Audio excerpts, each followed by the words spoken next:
Hello everybody and welcome to another stream.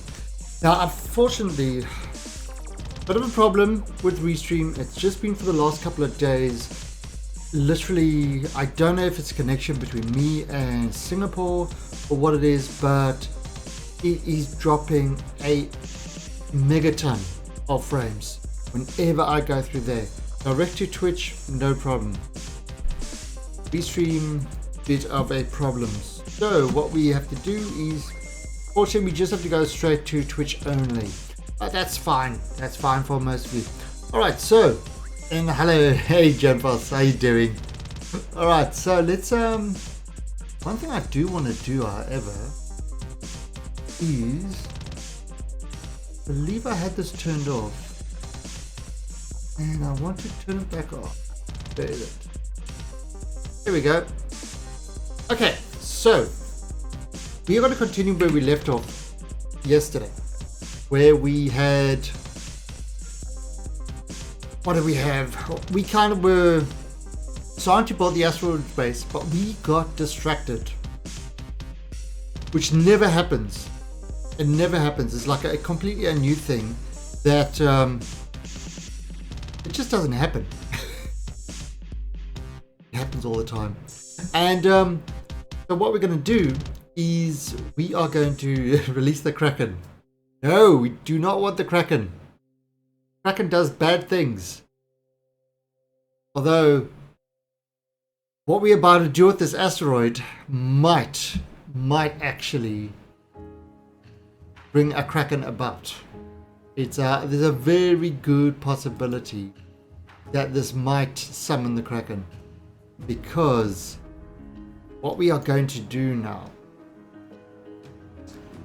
is we are going to start taking...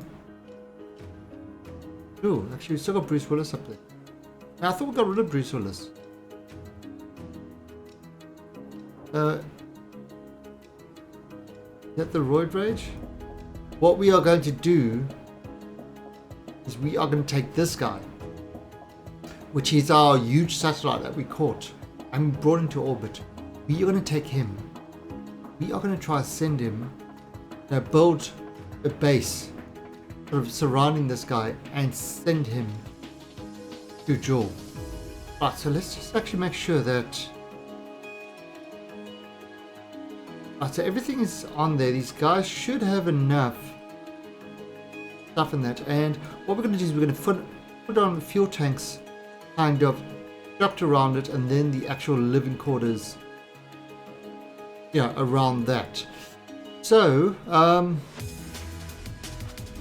let's start building this thing.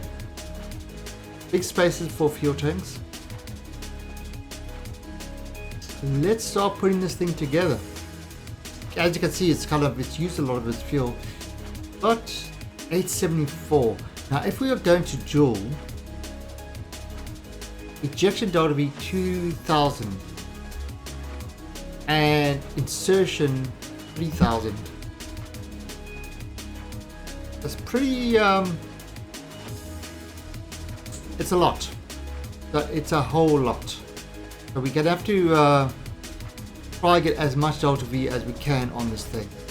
I mean, we are dragging around 159 useless tons of stuff. Oh, wait a second. He's 472 tons. That's 159 tons. This must be like 300 tons. Wow. So much useless stuff that we are dragging around on this thing.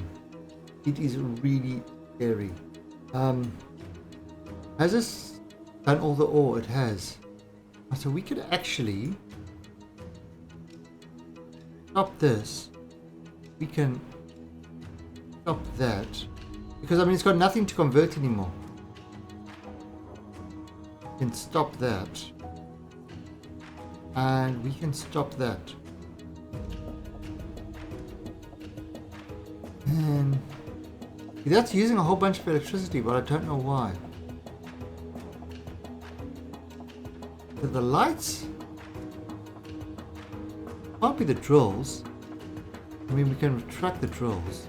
But again, they've got nothing left to mine. They've literally got nothing left to mine. We've completely outmined this asteroid. Let's see over here. Resources 0. Oh, look at that. Okay, we're not...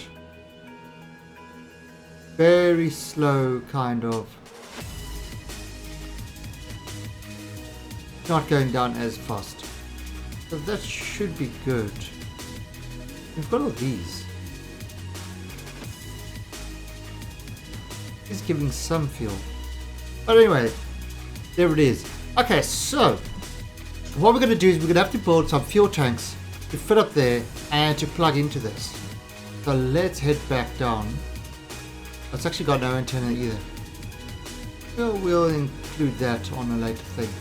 So we're going to go down to the space center, and we're going to have to build fuel tanks.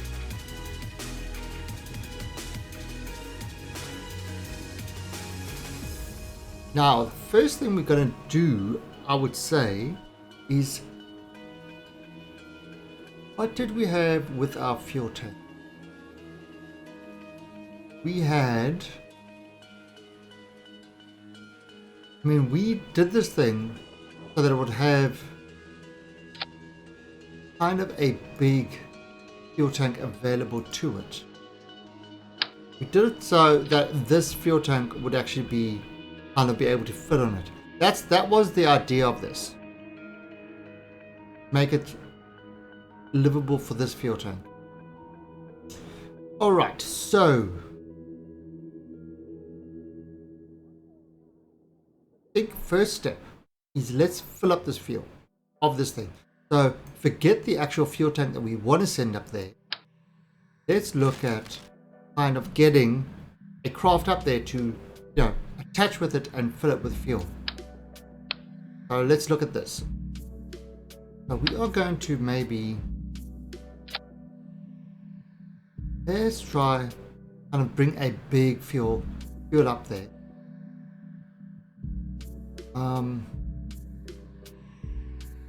Maybe if I do something like a small one like this, and throw this on there, and then the coupler. You know, you have to use these ones because these are the way it's connected at the moment. When we bring the actual fuel tanks, they will join in with that. Okay, then. Welcome to the Alien Army. Hey, Sorkrow. Thanks for the follow and welcome to the Alien Army. Sorkrow is one of my YouTube viewers that unfortunately cannot watch on YouTube at the moment because of it being very, very weird. Oh, that is okay. So the scale thing that I've got, so that's kind of the normal size of the tank, and we're scaling it up to 5 meters. This is a mod called Tweak Scale. You can pretty much scale anything. I mean, most of the parts on that are scalable. It's kind of how I can get some really no no, you can do it in Tweak Scale. You can actually use in the community thing. Sorry, in the community thing. Career. So you can use it in the career thing as well. So it's not just, it's not just for that. Now the other thing that I wanted to include, how big is this? 5 meters? 3 meters.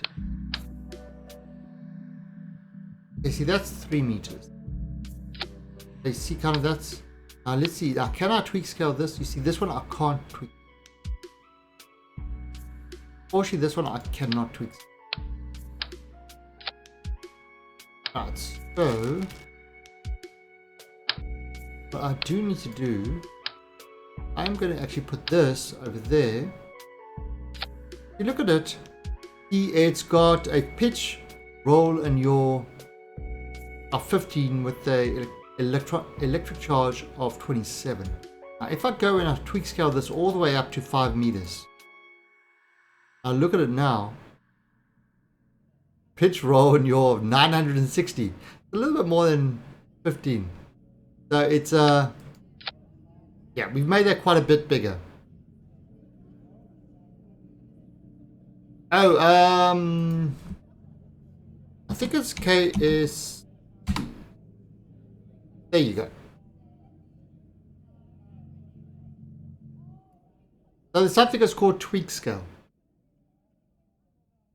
But what it's really good is, I mean, you can make things bigger, smaller, and stuff like that. Now, the thing that I used to do a lot in career mode, I mean, there are other mods that will allow it, that kind of have No, I mean, if you look at these guys, there's science. Like you look at the mystery goo container. I mean, normally that's a pretty big thing, and it's a real pain to deal with. Now this one actually I can't tweak scale it. Okay. Can I tweak scale some of these other things? So some things you can't tweak scale, some things you can. Oh yeah, like this for example. Kind of make this a smaller scale, you know, a smaller scale Science Junior. So it's it does allow you to do a lot of that sort of stuff, and just to adjust your ships, you know, kind of get the scale right and stuff like that. So it's useful. Okay, so if we look at this guy, I mean, how much fuel is this? This is carrying 18,000 fuel. Got a good turning ability. So I think I'm thinking maybe give it a little bit of extra fuel. Just for the hell of it. And maybe if I give it this engine, yeah, again I could tweak scale this, scale the engine. So if you look at it normally, you look at it over there, thrust is 2000 kilonewtons. If I pull it up to 5 meters, the thrust is 4000. So in other words, you can make things bigger without actually, you know, and everything scales with it, without having to do millions of things. It's kind of how I do all my really large rockets. So this kind of, I mean, this thing is what we are going to use to fuel up our thing. Now this, the reason I'm using this engine is it's the most efficient. The efficiency does carry on. The efficiency does carry on with it.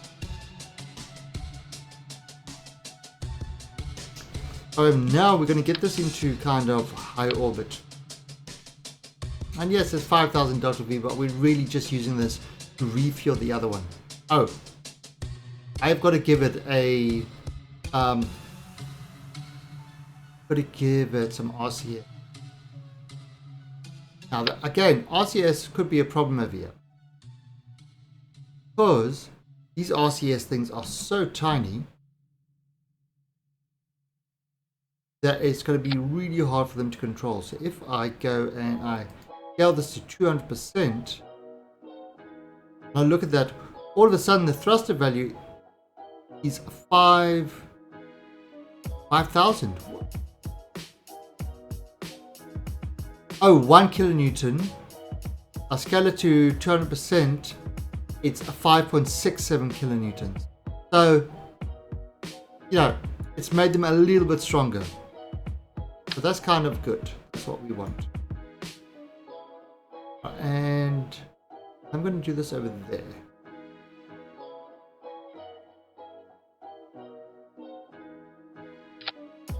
Okay, so it's got some, should have some good control over it to kind of, for the docking maneuver. And you know what we don't have? What I actually don't have in this thing is batteries. Because this thing is going to chew up the batteries turning. We definitely need some power. So,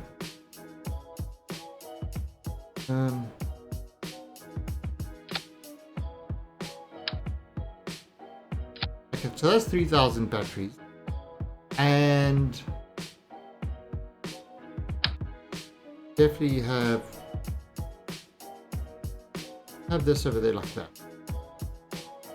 So definitely got a way of recharging, and okay, and that looks fine. Okay, so that is going to be our refueler, just to try and get the more fuel on the asteroid before we provide it with more tanks. Alright, so there we go. We've got the refueler. So actually maybe call this Roid. Probably the better way for it.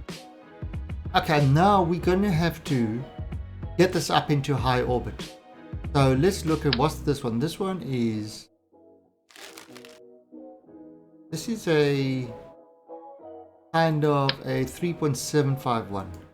Really what we need is a 5 meter. Up to 5 meters. You can see we're kind of working on the 5 meter tanks here. Everything is 5 meters. Now we don't really have 5 meter size tanks. The most we got is 3.75. So this is a way to get ourselves kind of big 5 meter tank. And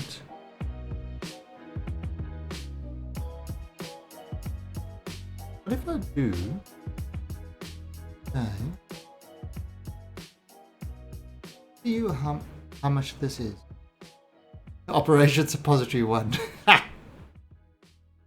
Perhaps. Okay, so let's take the mammoth engine. Now remember how big the mammoths are? It's like tiny with that. Okay, and you look at it. We look at the mammoth. And we can see there 4,000 kilonewtons thrust. So let's bring it up to 5 meters. And now we've got 8,000 kilonewtons to thrust. So you see that's 1.55. Although we don't have enough fuel to get this thing up there. So we are going to kind of do our usual thing. However, this time what we're going to do is we are going to do it like that. And maybe make these 200%. Kind of just make them bigger. And then we can do it any number in between. And we are going to use our usual suspects, which are these guys. But what I'm going to do with these guys, I am going to increase them to 3.75.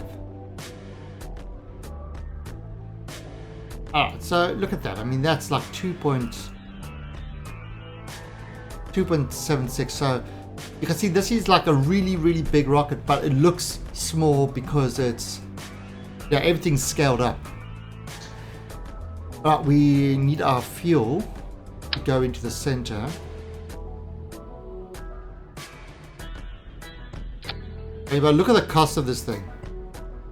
Because, you know, everything's scaled up, the cost scales up as well. This is a very costly engine, and I can use kind of these big 3.75s. And look at that. So I could B6. Nice.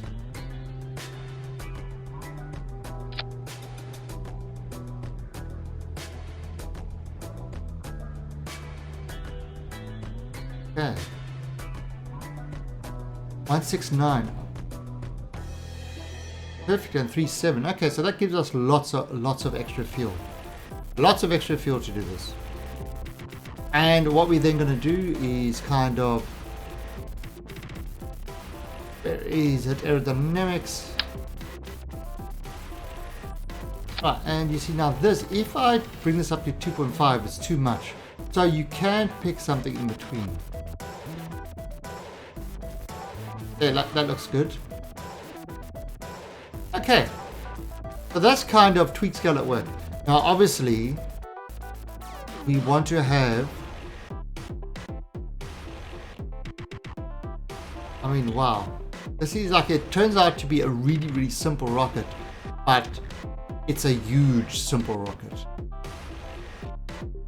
Okay, so we definitely want to put the strut connectors to hold this steady. And now, being as big as it is, we're probably going to want to have some strut connectors holding this thing on like that.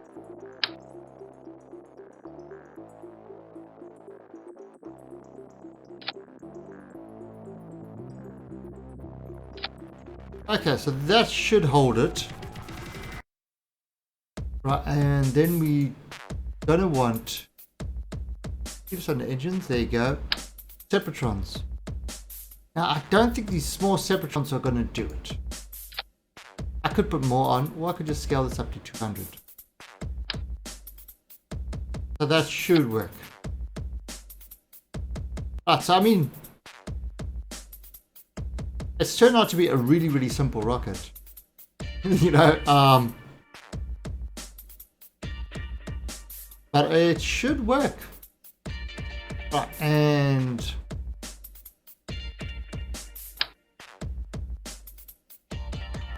yes, the mental part is perfectly okay. So there it is. Our rocket is ready to go. We've got this thing on top. You know what I could do, just to make this a little bit more streamlined.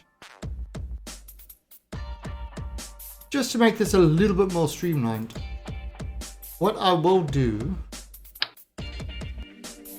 is there's a bigger, that's a big sepratron, and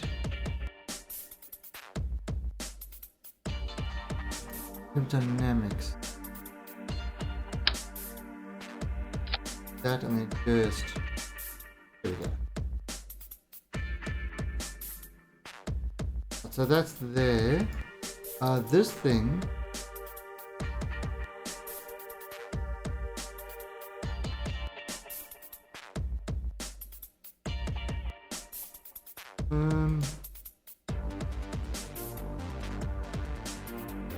this thing could probably be somewhere up there. Okay, so as soon as I get into space, I can actually remove that thing. It's kind of a waste.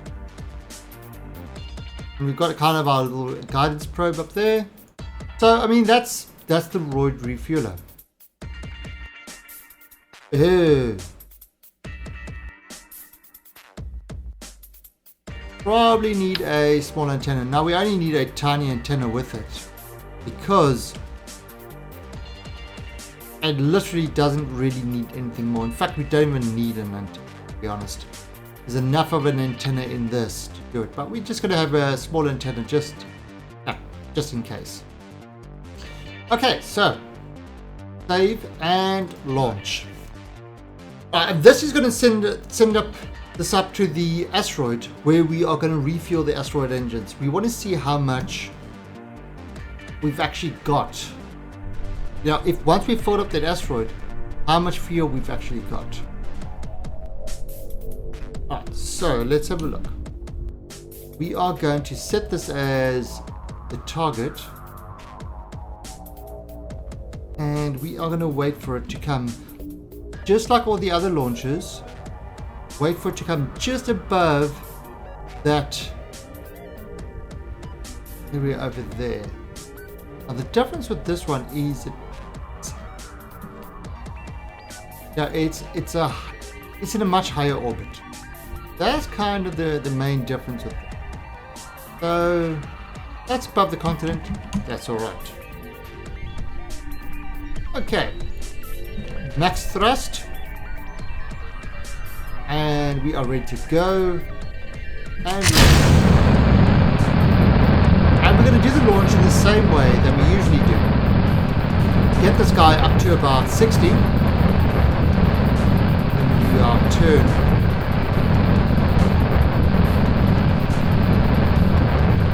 And then we just use the gravity turn all the way through. And this should actually give us a nice clean burn. Now, I mean, there's nothing non-aerodynamic on this, really. If we look at the aerodynamic overlay, don't go too close.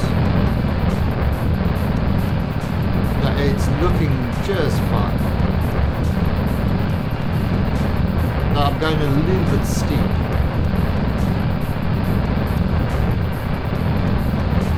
Okay, so I'm already at 10 kilometers. So it's going a bit steep.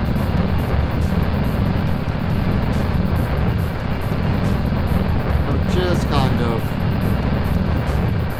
pushing it over. I think the engines are too powerful.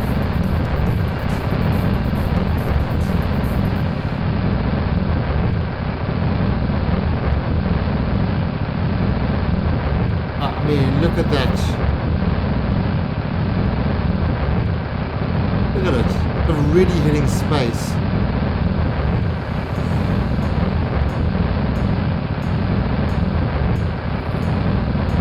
We're going to make it to about one. Probably about one. I mean, it's a 140 is the main thing. So let's take this up to about 144. Yeah, it definitely is. I mean, we are going to a height of 144. What I am going to do, however, I'm going to try get the... I've still got these big things on this, so I am going to try see if I can push it. We are in space already.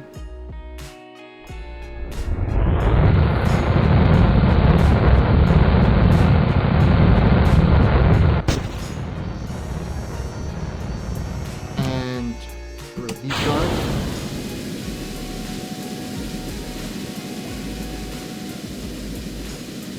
Okay. Ah! Yes, they're hitting each other and blowing up. Alright, so on the upper axis, add maneuver and circularize. Probably 1, 2, just oops. This kind of down a bit. Oh, is that? I mean, we're really close to this thing. Okay, and it's up there. It's going to be a 51-second burn, and that will orbit, get us in orbit. We're going to be slightly higher than this, which is kind of fine. That's what we want. And look at this. It's going to be 80 kilometers apart. Maybe if I push this a little bit further, just push it a little bit higher. What's happening there? 42 kilometers apart.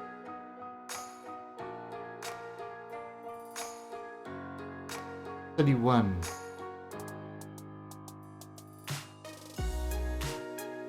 $26. Okay, so that's going to get us really close. Socorro, basically Twitch is my main thing, and essentially YouTube is my sort of what I call my archive stream. Let's actually get rid of this thing. So Twitch is, YouTube is my kind of archive stream. It is not my mainstream at all. And, I definitely have far more viewers on Twitch than I do on YouTube. But it's kind of like I enjoy, kind of having the multiple thing going. I mean, some people do it to beam and stuff like that. But if I had to stick with one particular platform, it would be Twitch. Basically this, doing them both saves me a lot of time of uploading afterwards to YouTube. And I mean, the interaction is good, but you tend to get a lot more trolls on YouTube than you do on Twitch. It's kind of like the YouTube comment section is...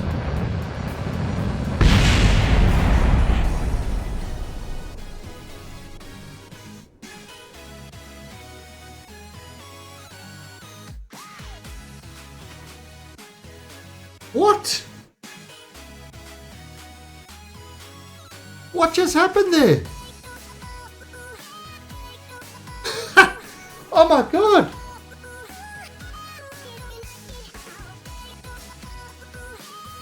I mentioned trolls and literally...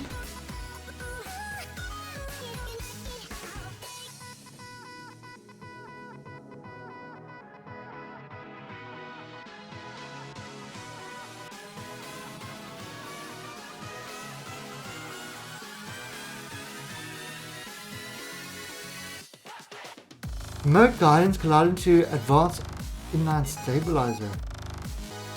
Oh, there it is.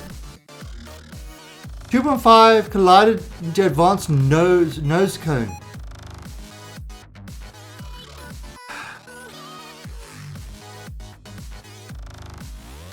Well, that nose cone that I separated because I didn't need it anymore. As soon as we turned on power, it came back, hit us, and blew up the entire rocket.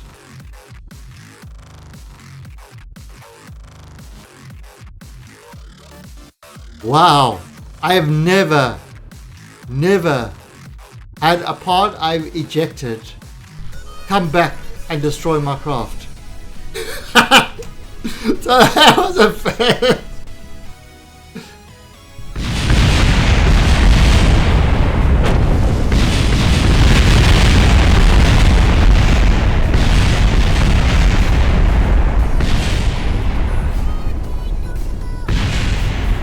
Wow.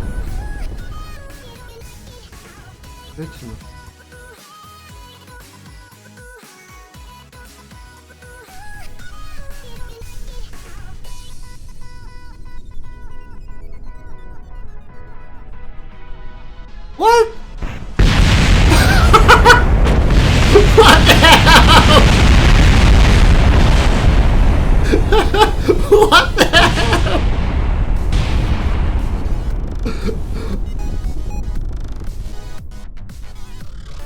I don't understand what is going on. Alright, let's revert to vehicle assembly. Why is it shaking like that? I mean, it worked the first time.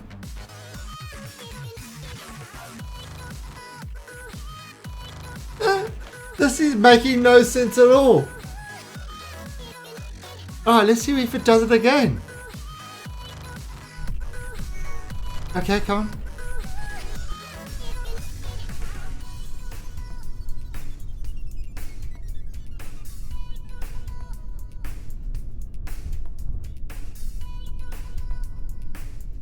Okay. That was bizarre. That was absolutely bizarre.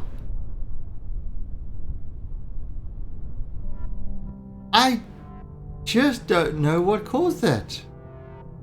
Right, so we're setting this up. Okay, so we're going to bring this around. And we're going to do that launch again. And this time we're going to try not to kill everybody. Well, we're going to try not going into shrapnel. Right, so this is a altitude 144. Okay. So full power launch. That's how you know it's again a standard launch, even though it's a big rocket. We're doing the same thing. Up to there, and now we just follow the program down. Yeah, you can see kind of how the thrust to weight ratio of this is just climbing at a phenomenal rate.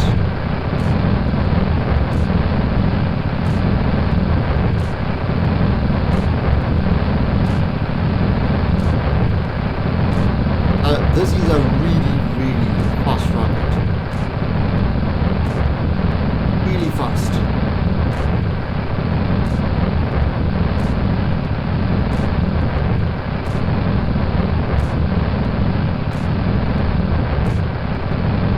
We're already at like sort of that. I mean, it's going up like really steep.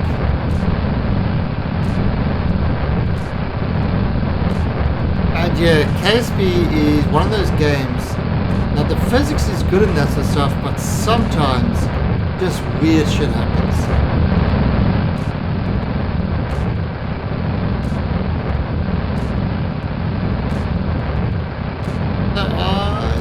Alright, so we've done the whole turn. I mean, it's literally, instead of being at 15 kilometers there, we had 30 kilometers. I mean, we're out of the soup of the atmosphere now, so probably start pushing this more like that. That's 150. the 150. So that's what I can do. Let's see.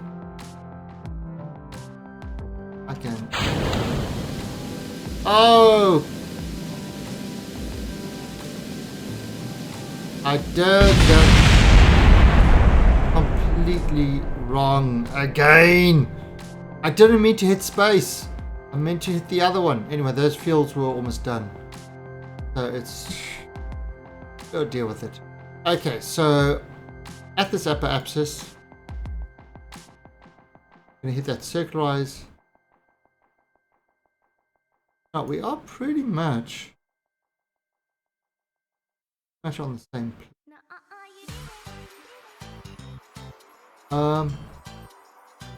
And look at that, it's going to be 27 kilometers apart.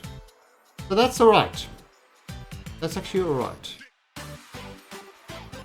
When it gets to there, it's going to be about 27 kilometers apart. So that's not so bad. Alright, so let's put this into correct thing. Alright, so I'll set that away. Now hopefully this won't collide with us again. That's kind of what happened, it collided with us. Oh! Nice, I'll stream that. That's awesome. So you made it to Duna, and did you make it back? Or did you just get to Duna and then use your transmission to send the science back?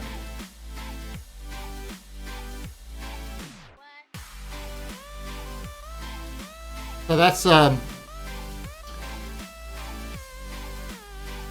so you see there it is flying over there. Oh no, there's another one there. Okay, so this is kind of 29 seconds we're going to start the burn. Yeah, land on Duna and Kerbacide. Nice. That's okay, so once you've done that, you pretty much can hit any planet. You know, once you can get to any one of the outer planets, or pretty much anything outside the solar system, it pretty much just gives you the method on how to do it on any planet. The thing is, you've just got to work out the right delta V for each different one. For example, to take off, to land on Eve and do that, just to take off, you need something like, what's it, 9,000 delta V or 10,000 delta V just to take off from Eve.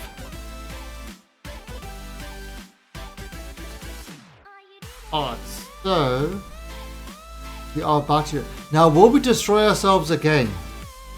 I don't know, but we're gonna see. Keep your eye on the screen and let's see what happens. There's that piece. Last time we crashed into it.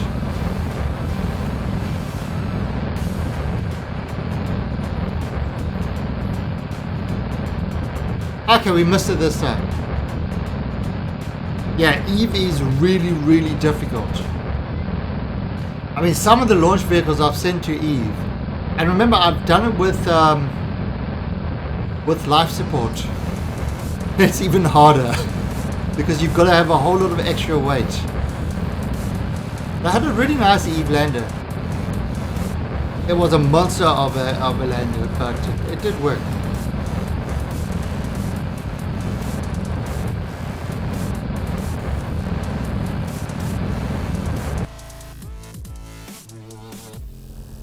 Right, so let's see.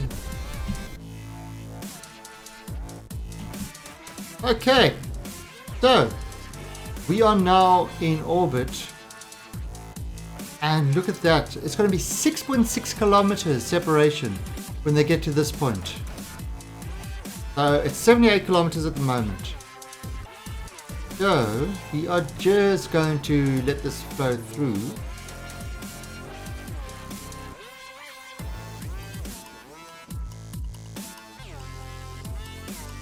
Yeah, it's going to... there you go, 14.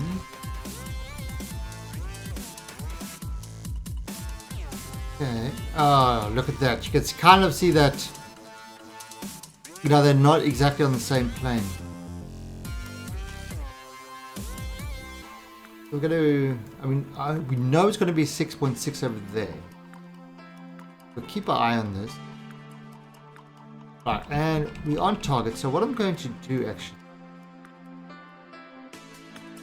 move this thing to kind of be ready to slow down.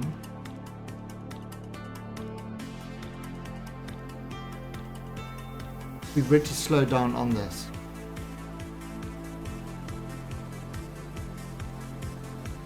Yeah, oh yeah, definitely. And maybe some communication satellites. You know, send communication satellites in orbit around Eve, scanning for ore and stuff like that. Because what I suggest you do is you do a powered landing on Eve. Then you kind of land where there is a good amount of ore, and you extract that ore and use it to fill up your engines. Right, so we're going to slow ourselves down by pushing the retrograde onto. Right, so okay, that's 4.5. Yeah, we probably want to speed up a bit. Problem is we are turning so badly here because we've still got this big monster thing that we weren't supposed to have on. But I mean, it's extra fuel, so yeah, why not?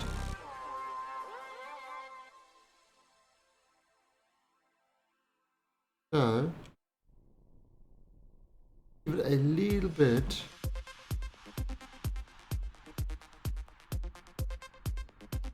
Kind of bring this up there. So. And turn this around. So look at that. Yeah, over there now, 2 kilometers. Yes. What's my favorite rocket in real life? You mean a real rocket or sci-fi rocket?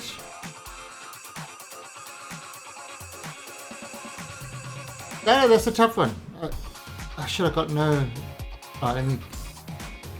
Real rocket in real life. I mean, I don't know that much about rockets.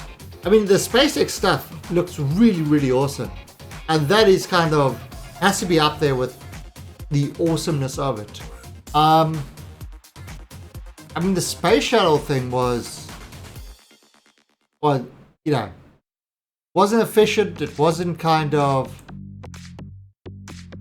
But yeah, that's space shuttle was cool. The at the moment, space actually can't really beat that.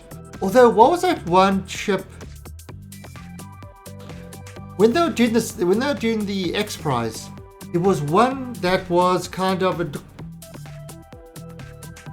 it did the powered landing and stuff like that. I can't remember what it was called. Well, the thing is that the whole idea is to return the initial stage for reuse, but I don't think they've actually launched with a reused one yet. So they haven't actually proven that the reuse actually works. I mean, they've proved that they can return the stage, but I don't know if they've done a launch with any part that they've actually reused. So that's something that we're waiting for to see. Yeah, favorite rocket. Oh, don't know. Yeah, I no, 100% agree. 100% agree. That is, I mean, you know, the idea is sound. Whether the materials actually, you know, can do it practically, that is definitely another thing, but the idea of it is absolutely, yeah, it's a good idea. It's a sound idea. Definitely something that it's after. I mean, that was the whole idea of the space shuttle. The whole idea of the space shuttle was to make a reusable, space program, reusability. But pretty much what they did with the shuttle is they literally rebuilt it every single time. There wasn't a lot, the turnaround time, the reuse time. It didn't work anywhere close to what they wanted it to. So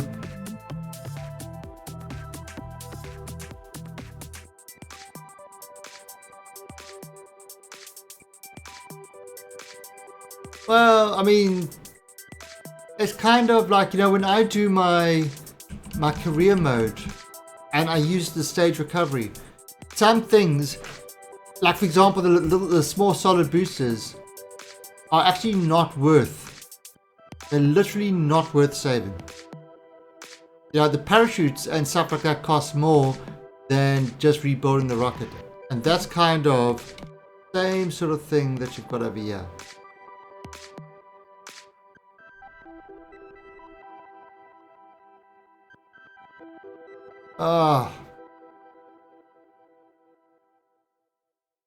Oh crap. I've run out of power. I've literally run out of power. This thing used up all my power and I'm not regenerating the power fast enough. And now I'm in the shade. So I've got no control over this thing at all. So I've basically got to just...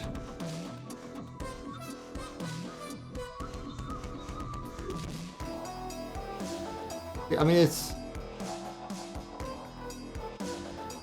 I'm waiting to get to the light side.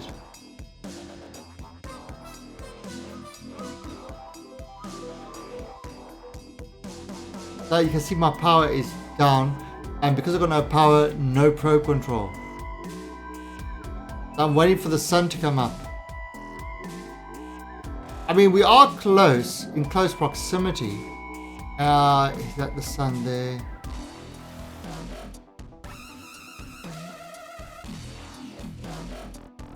Yeah, I'm moving away from this thing.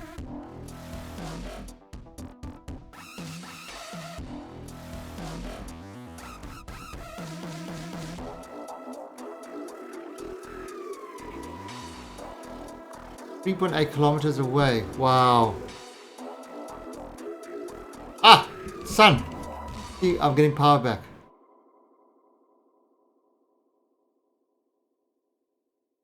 Okay, it's SAS. You see, the SAS is just absolutely eating all my power. Right, so what I've got to do is I've got to start heading towards.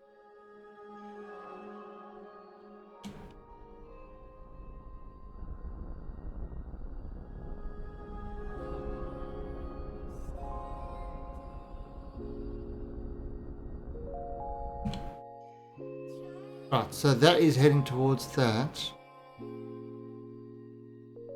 I'm trying not to use this sort of the SAS.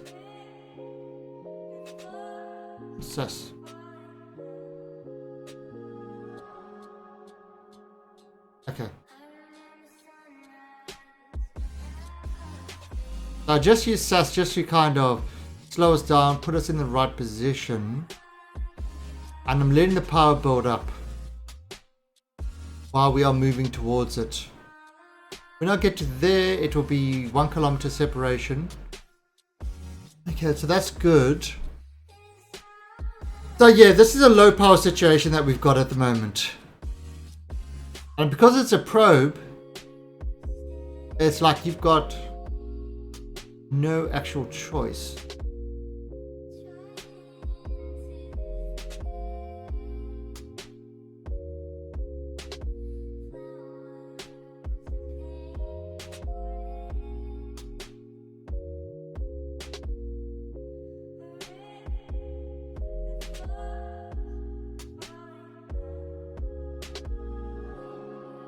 I mean, this is often why you have a particular battery on your probe that you actually lock, so that you unlock it when you actually have something that needs to be unlocked.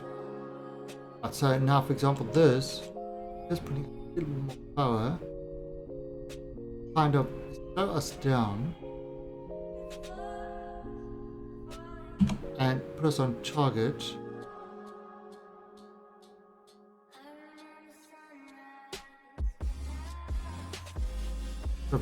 Bring this there. Now I'm going to do a little trick that doesn't use any power to stop in that, but it stops rotation.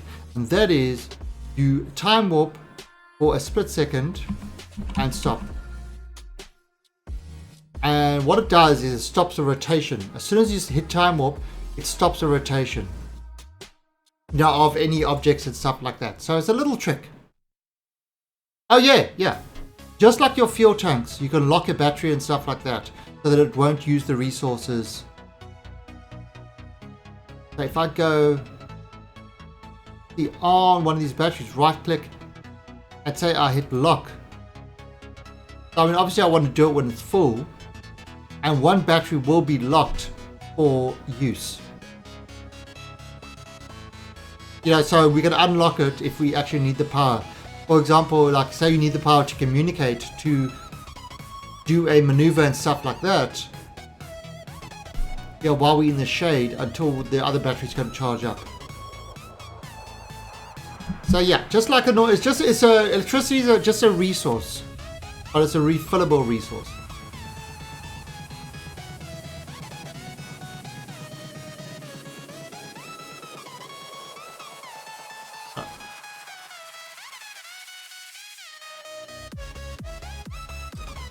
Yeah, so it's definitely something when you send a probe out, kind of just have like 100, you know, like one of those small little batteries, and you lock it, just in case you're in a situation and you need power to adjust your craft so I can get more solar, you know, so I can get more kind of solar energy and stuff like that.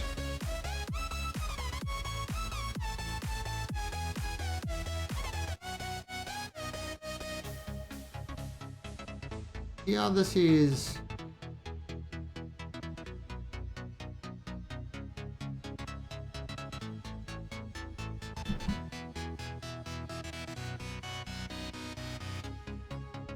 So, I mean, the little solar panels are just not good enough.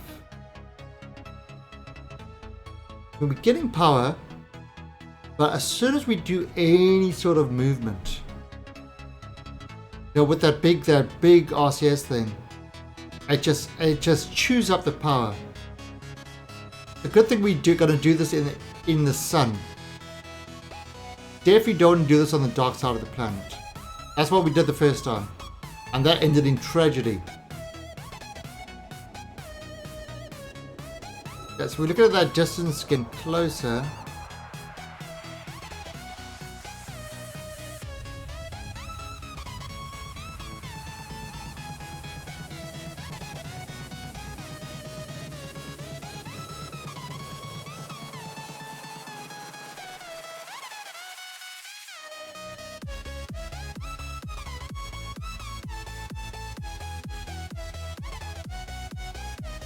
And again, I'm just using that little cheat. Time warp to stop movement. And maybe just kind of...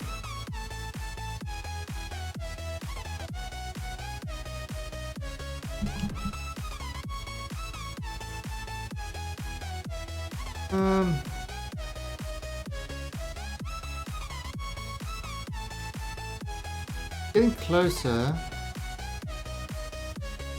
And I'm just time warping just a little bit. I mean, it's drifting a little bit too far away, so I'm gonna have to kind of start back.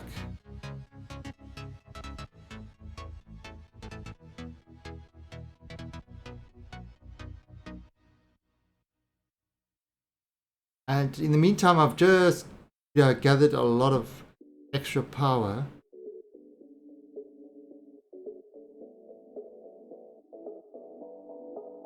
In fact, you know what I'm going to do? I think I am going to turn this over to, and I think I'm going to start the docking procedure right now. I mean, yeah, we're 200 and something away, but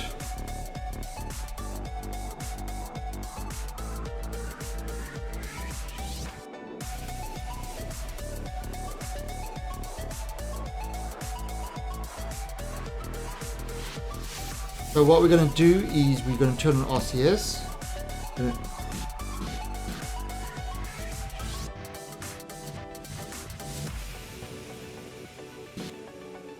And we are just heading towards the target. Right, now let's have a look here. Right, so we're going to control from here. Control from here. And let's look at... And the best one for us to go for is this guy over here. Okay, so, and let's bring up this guy. I mean, you can see kind of what's going on there. So, we're gonna have to use our powers to bring this thing down like this.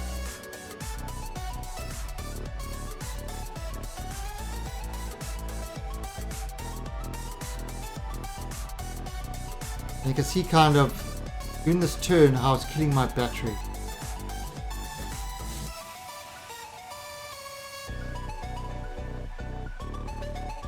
I mean, it's definitely killing my battery.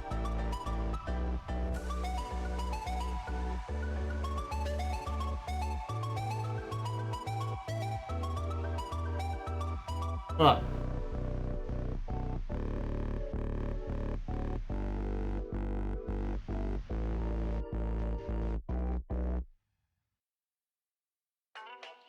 Okay, and now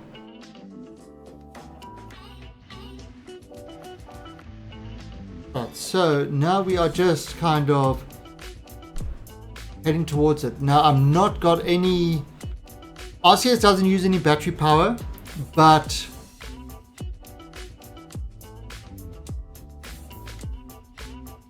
oh, you said service bay battery and stack. Nice. RCS doesn't use any power, but SAS does. So in the meantime, these kind of tiny little guys are trying to gather as much sun as they can. They really are tiny. And we're actually going to maybe push ourselves kind of a little bit more.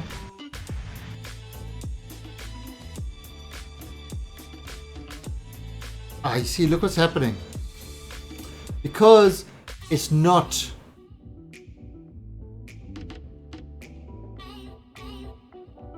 Yeah, because this thing isn't balanced, because we didn't plan on having this thing over here, it is causing the tilt. In fact, let's actually get rid of this thing. Let's get rid of this thing. It's not... How much fuel is in here? 869. It's not adding anything. Get rid of that. Alright, so this should be infinitely easier to turn now.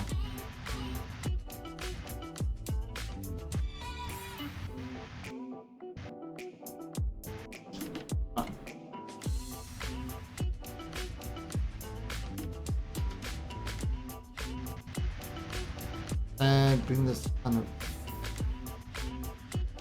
Whoa!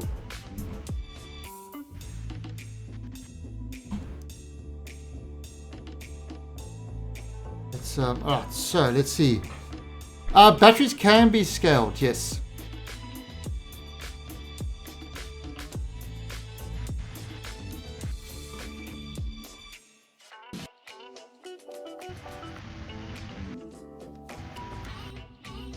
This is kind of...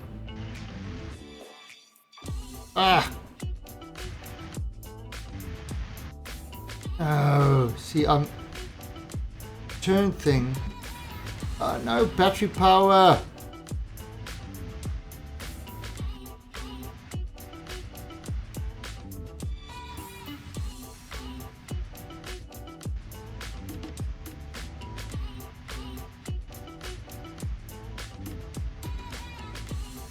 Yeah, see, this is kind of... Oh, you see, I'm way past it.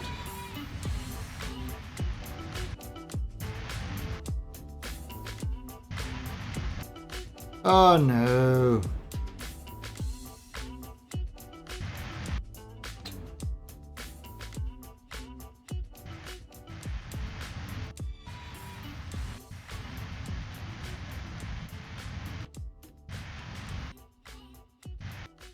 Okay.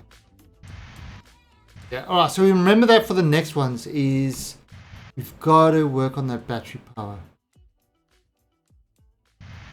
Right, and bring us down like that. It's kind of, I mean, not so bad actually.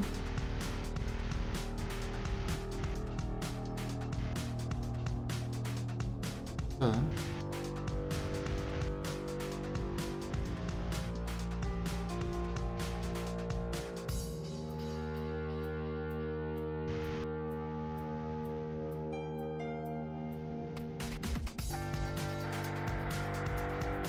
what's happening? Okay.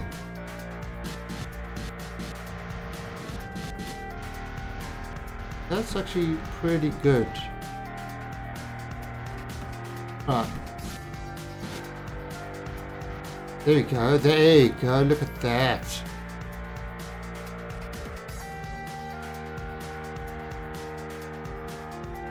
Alright, the problem, you see, the problem with this docking is kind of our lack of power. So with the lack of power, with great power comes great responsibility. With no power comes no control.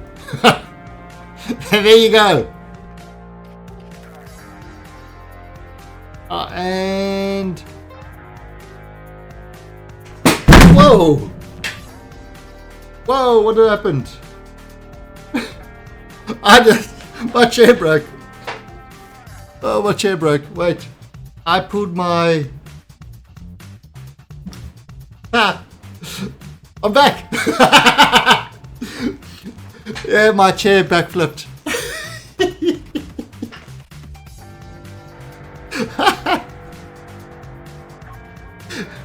I don't know, everything went. Oh.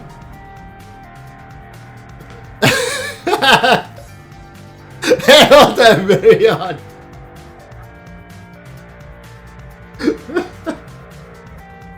It was a shocking docking. It was a shocking docking. Okay, so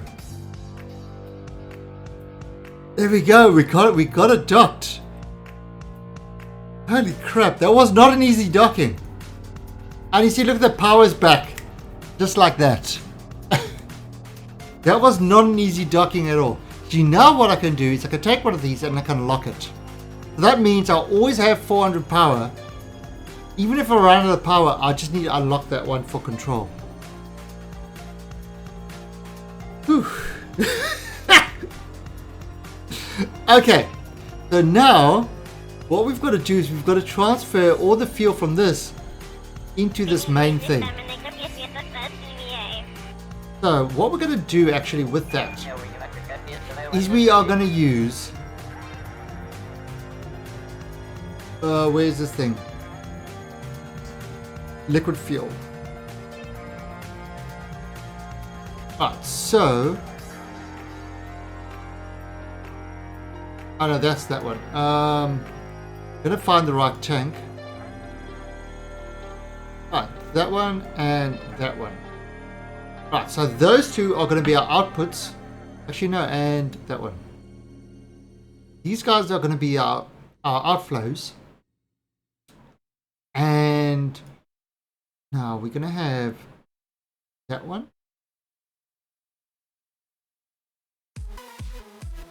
Yeah, that one, that one, that one. that one. I can see kind of how it's going green. And this is kind of why I use this ship manifest. It's a pretty good one, so you can actually do things like this without having to go and right click on everything to do it. And this is another thing called ship manifest. It's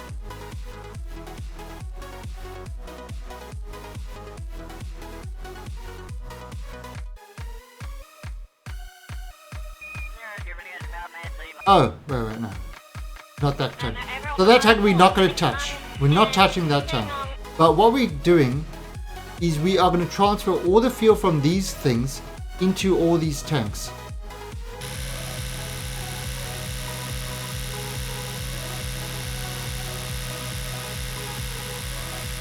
And see, it's transferring all that fuel into these tanks.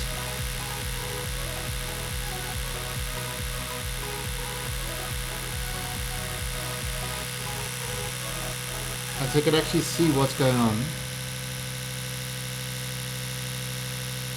These tanks are getting, oh, they're actually filling up. The ones at the bottom are emptying out.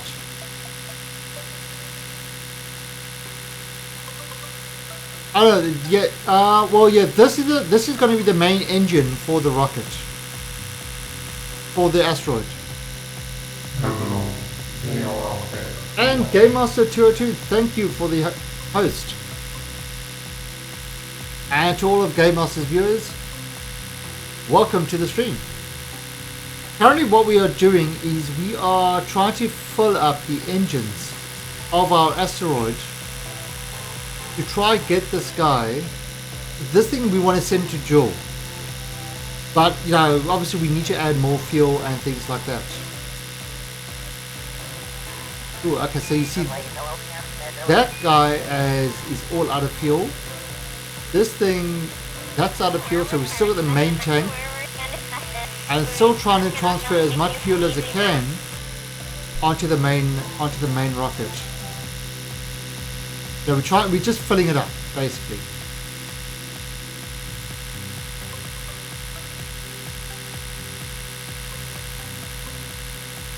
And you can see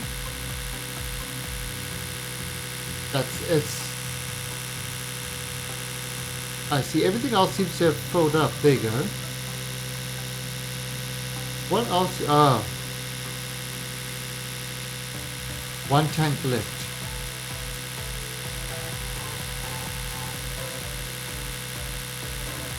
Alright, so I think wow, we did everything. Okay, so now we're going to do the exact same thing with oxidizer. Oh, actually we can do the same. Oxidizer, transfer. Oh, I could have done them both at the same time. Why are you trying to send the asteroid to Joel?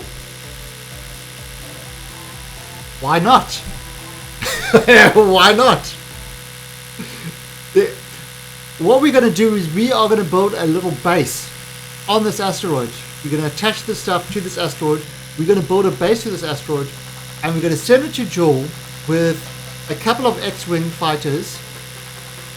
And the X-Wing fighters are... And then once it gets to the Joel, we're going to actually park it around Lathe.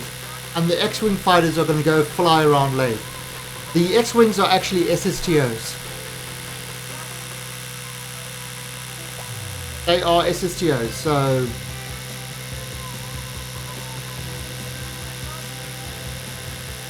Okay, so now we've transferred all the liquid fuel, we're transferring all the oxidizer across. And then this thing should be full, and we can see how much delta V is there. This is Kerbal. I mean, why did I build a base on Duna? Why not? Why did I capture a couple of asteroids? You know, I know a lot of people play career in order to get, you know, things to do. I kind of make up things to do, and I like to play sandbox. For me, sandbox is kind of, you know, I always think of like weird things to do. And in fact, the idea of sending this, to Joel was actually, I think it was one of the users or one of the viewers. One of the viewers came thought of the idea, and we said, okay, well, oh no, I thought of the idea of capturing an asteroid and building a base on it. And somebody said, well, why don't you use it? Why don't you go to another planet? So Joule seemed like a good choice. So that's what we decided to do.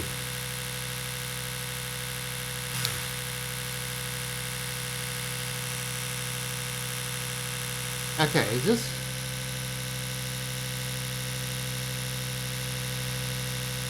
Have we finished?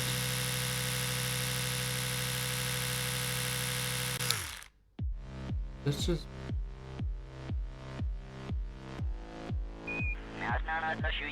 Okay, alright, so I can't transfer. Alright, so we pretty much... Yeah, we pretty much transferred everything, all the fuel that we could, onto this thing. Now, what we could do is we could decouple here.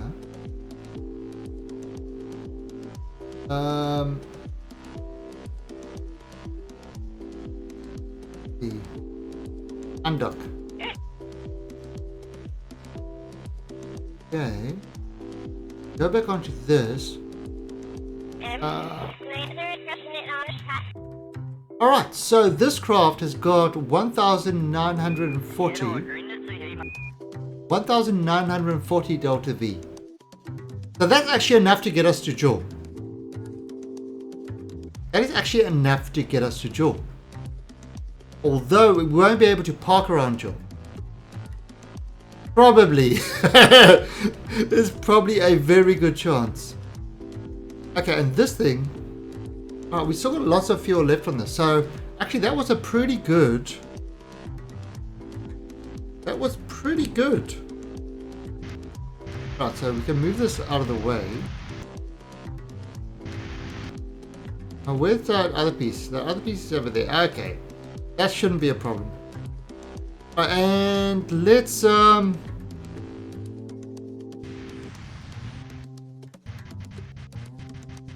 now let me show you something else over here.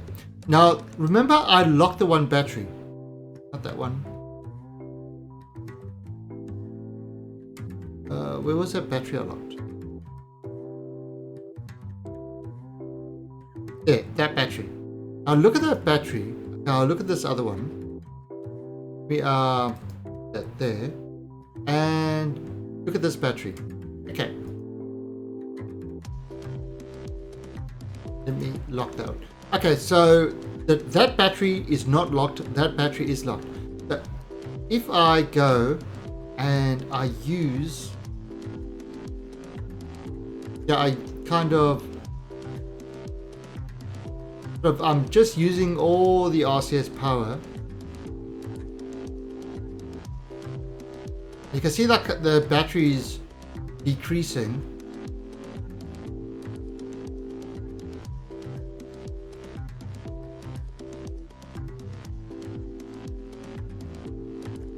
Okay, look at this. Look.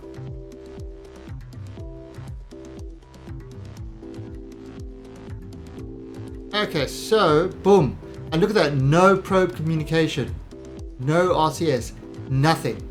So this thing is completely out of control now. Alright, it is completely out of control. And there's no sun. So, you know, it can't recharge. So pretty much, we would have lost this thing until it gets to a stage that's in the sun. But because I've got this battery over here, I can now unlock this battery. Why won't you unlock?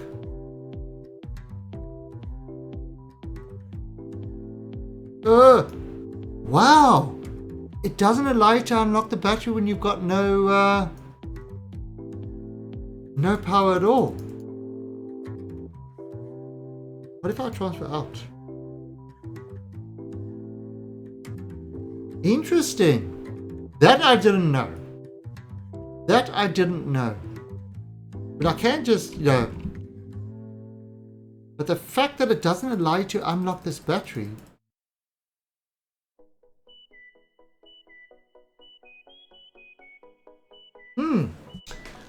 never used to be like that. Or maybe it was something with the remote tech, but the new way. Okay, so I mean, you could save your battery power, but I mean, if you got no communication, can't unlock it. That makes no sense. Then what's the point of having it?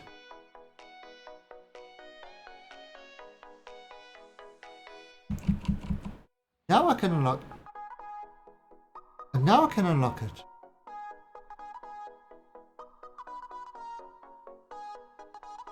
Maybe when it's got like limited probe, I don't know, but that didn't seem right at all. Well, anyway, let's get this guy back to Kerbin. That is definitely unexpected.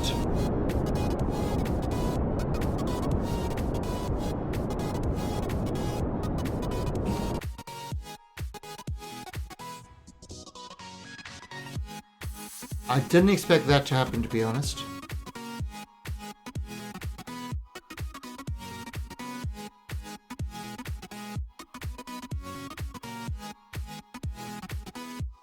Hey, Bristol boy. Yeah. No. I realized that I was streaming, but the idea was with the locked battery is that you unlock the battery.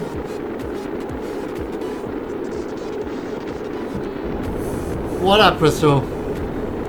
What's new? You finally have a t-shirt design. Is it your face on a t-shirt? Is that what your t-shirt design is? Your face?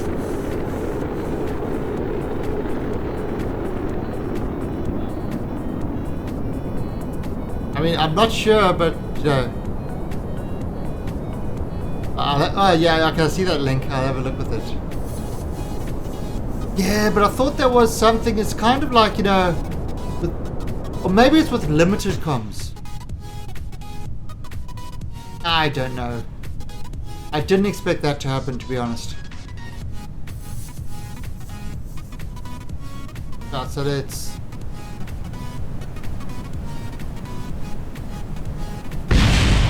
Right, he's dead. Let me have a look at what you sent me.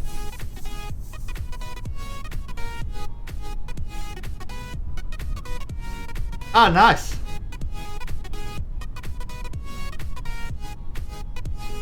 Nice, Mr. Bristol. Alright. Oh, my wife's just come on. Alright, so now that we've got... Okay, so we've got kind of the main engine up there. What we want to do now is we want to...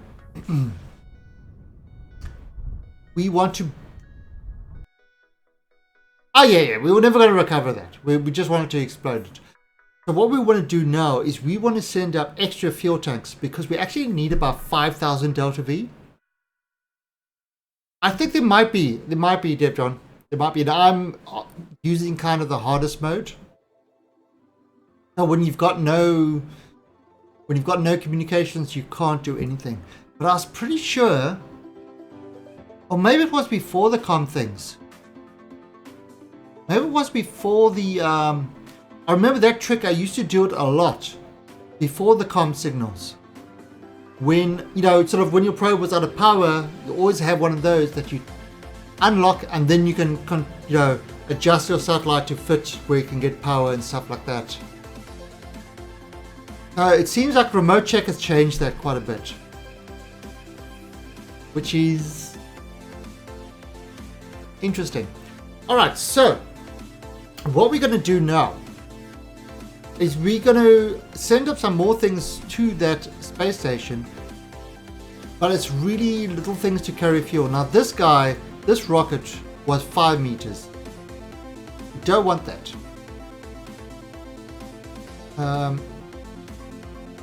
We want something. I'm going to use this, the big one. Yeah, okay. I'm going to use this. But what I want to do, this is going to be an interesting one. Okay, so This is actually going to be a two-stage rocket. It's going to dock and then maybe do that. And let's actually just make this probe a little bit bigger. Now, why would I scale this up there? Besides fitting nicely, by making it bigger, it actually gives us a little bit of a better pitch raw and stuff, yaw and things like that. But good reason for it as well. And we do want to kind of dock it with this. Let's have a look at the top of this. We want to put 4 of these tanks. We do one in the meantime. We do one small one. Just trying to think on how to do this. I could use, because we definitely have to have this docking port here. We're gonna have to have this one at the top. Yeah, we're definitely gonna have to have a lot more battery power than we had in the last one. However, what if I take something? What if I take something, not aerodynamics, down to structural? Do something like that. I mean, that's kind of nice and smooth.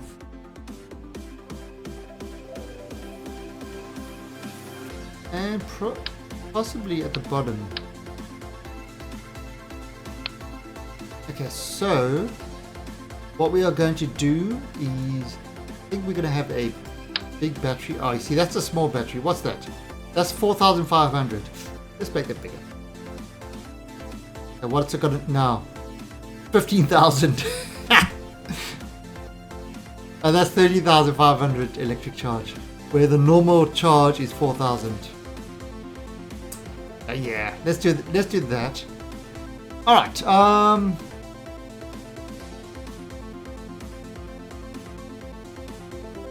Now we are going to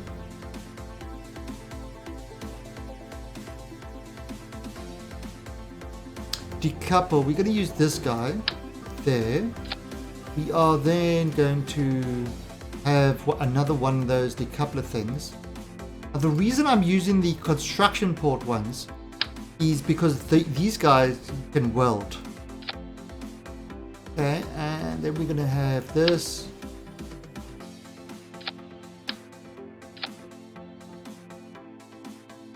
Okay, so that's the tank. Now this one, this is going to be the thing that's going to maneuver this whole thing into place. So what's the biggest one? Oh, we got that. You know what, actually? Why not? Why not just place that over there? Place that like that. I mean, really doesn't matter. Now I'm thinking as well, control for this.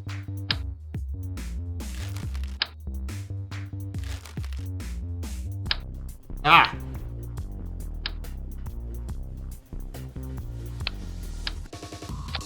There we go. Let's give us a nice control over there.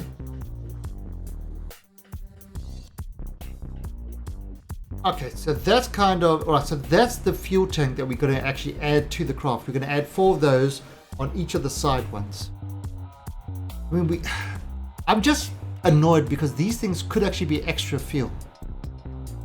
How heavy are these things actually? 0.2 tons. Not really that much. Is there an option of a fuel tank instead? And there's not really an option of a fuel tank.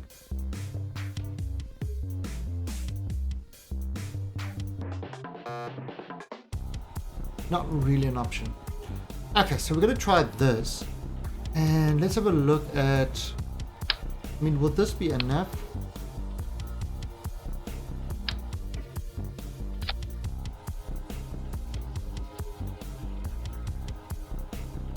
537. I think maybe just something a little bit bigger. Slightly bigger than that. Okay, 981. Right, that should be fine. So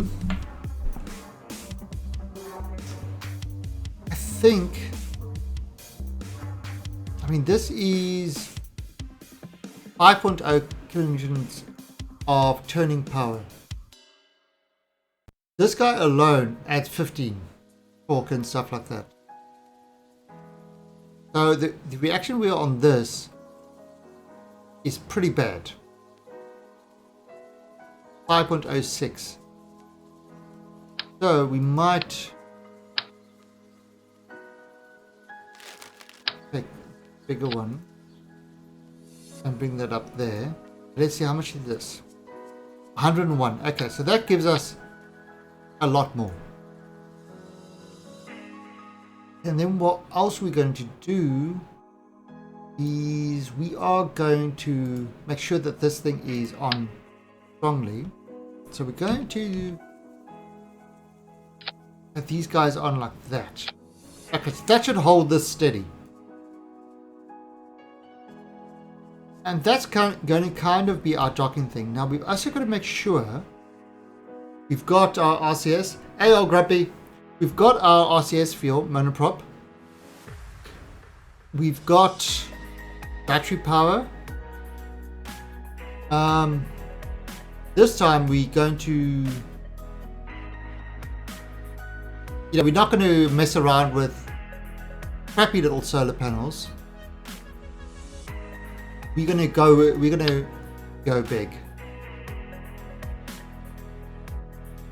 Yeah, we're going to actually go proper size solar panel. All right. So let's have a look at what this maneuvering is like. Okay, so there's a slight turn there. Now, if I remove some of the fuel from here, what's happening? Okay. What if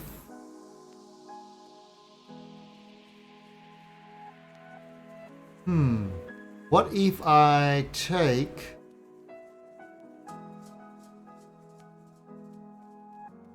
these guys, put them up here?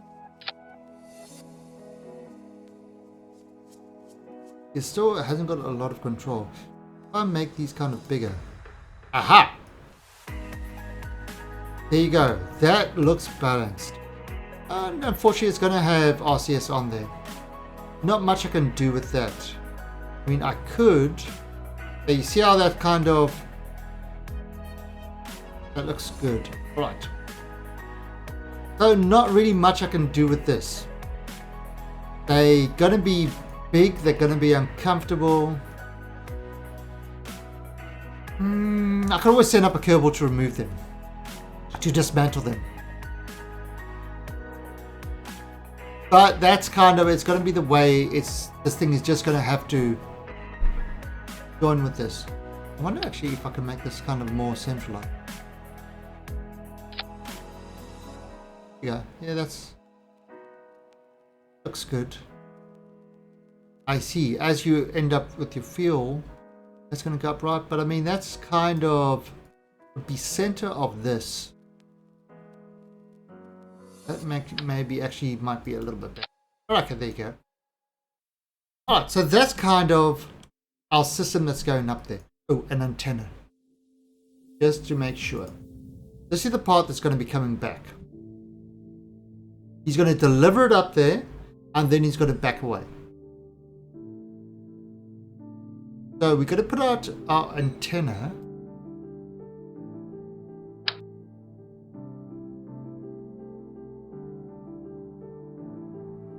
Let's throw our antenna. Nope. Nope. There we go. Alright. So that's the antenna. Okay, so now we've got to get this guy sort of into space. so first of all, we are definitely going to need a coupler. What we are actually going to need is we're going to need this. Where is the payload? We're going to need this. And we're not going to cover this whole thing.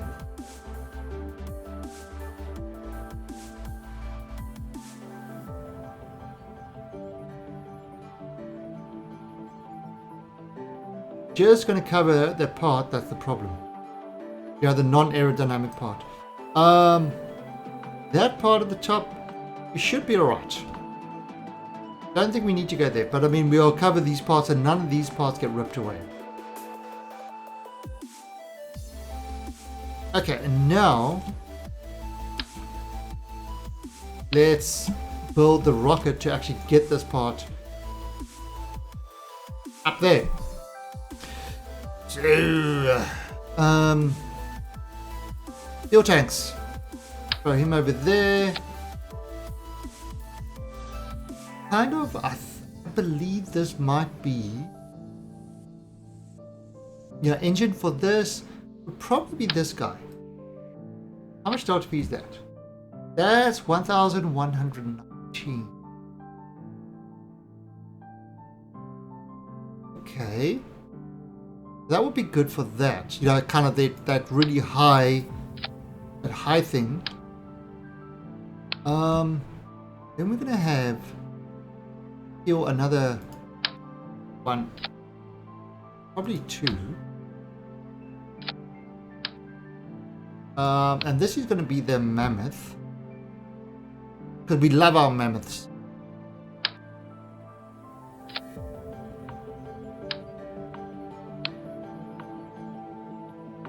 And it's what this guy's got. That's really too far. We want to get this close to. Like 3.5 actually. Alright, so that's 1,300, but you know, obviously it hasn't got the pushing power that it needs. So this is where we start kind of adding on the side boosters to kind of give it that extra power. And we're going to do the same as the last one, but notice I haven't scaled anything on this. I haven't scaled anything yet. We haven't needed to. Alright, so we've got our beautiful side engines.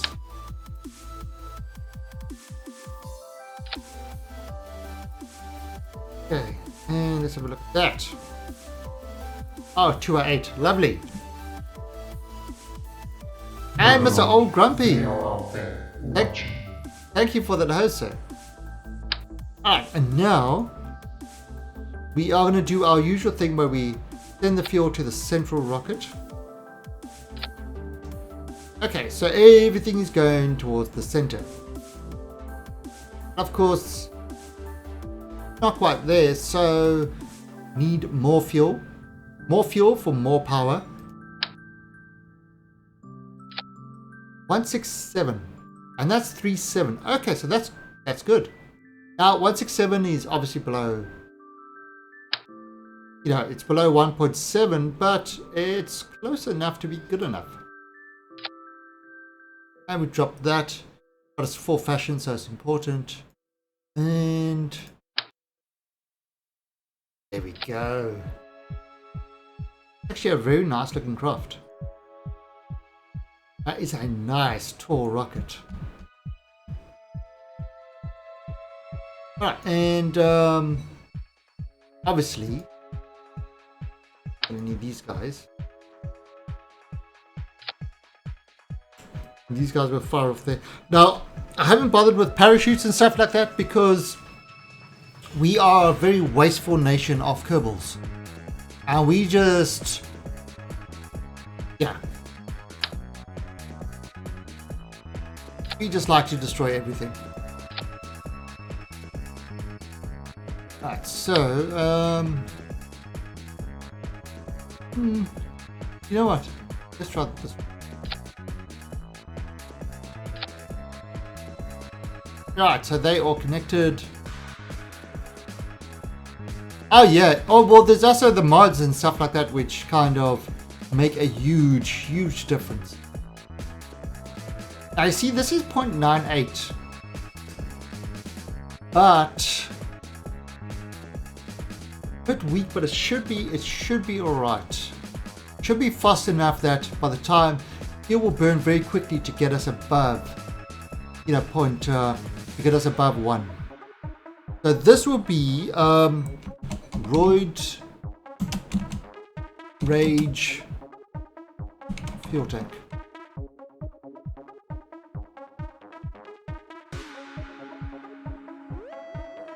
Okay.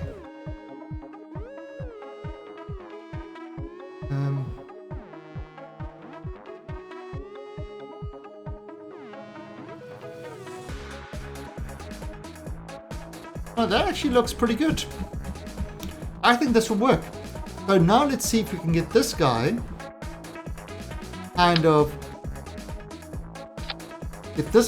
up to the space station and start doing the docking maneuvers.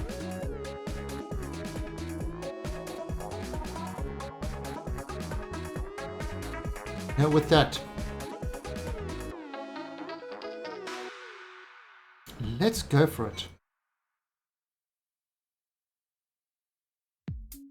Let's see if this works. Okay, so let's launch it, and now we're gonna do the same sort of thing that we did last time, where we gotta wait for it to get into the right, to get into the right kind of height, not height, the right position for us to launch. But this time, we've got bigger solar panels, so our batteries should recharge a lot quicker. That's an interesting looking rocket. Right, so where is my Roid Rage? Here he is. Let us target. Alright, so there is Kerbal Africa, out of the lights. And this is, I think it's Kerbal Italy. That's where we want. We want this to be above, whoa. We want this to be above there.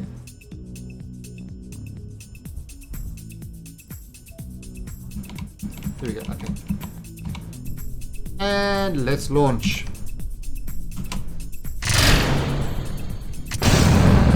Oh, that was a bit of a delayed reaction.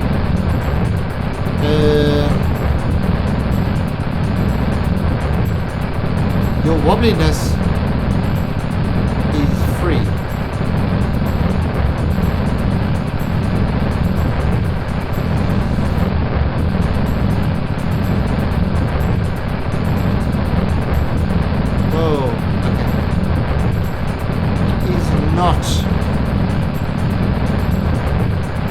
Strutted the whole thing so it wouldn't do that.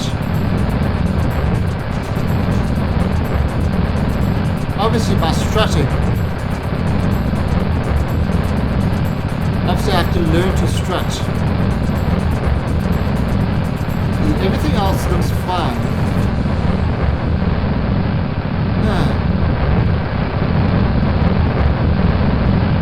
Alright, we are going to abort this mission.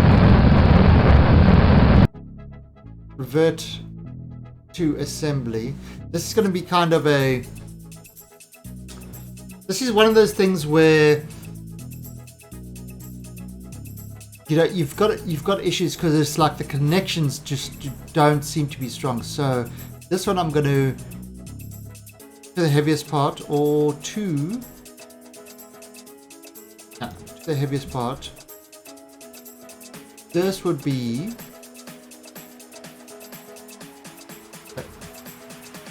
not to heaviest part, to the root part would be there.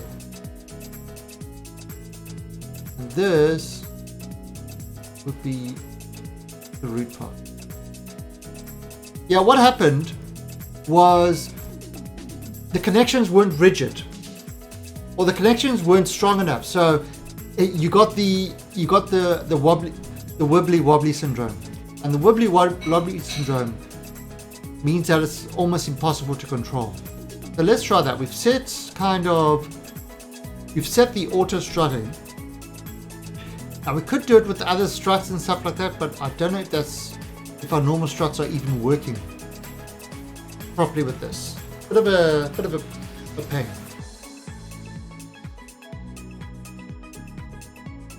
So let's see what is happening. Alright, so we're going to do this over there. We're going to wait for the asteroid rage to get over that continent where those lights are over there. Okay, so we're sending our asteroid up there. And there we go.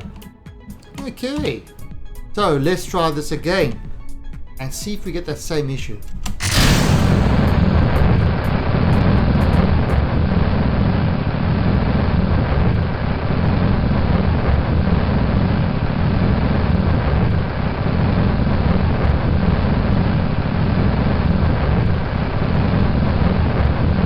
Okay, so that is not working out well. Yeah,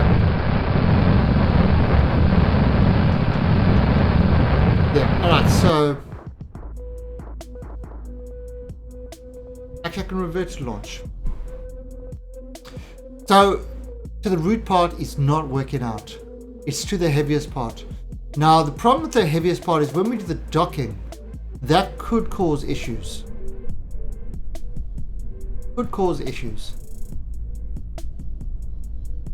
So to the heaviest part. Now that should work. It's, in other words, it's connecting down to the bottom. But it could cause a lot of issues. Now let's set this as the target. Are going through here. And we are going to set this guy up again. And now hopefully we finally fixed the wibbly wobblies. I really don't like auto struts. I mean, they fix things, but they actually cause issues. Right, so that's kind of over that there. Alright, so let's see if this works this time. F5. And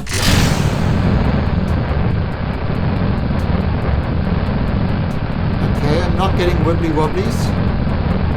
That might have fixed it. Right, we get up to 60, do our turn.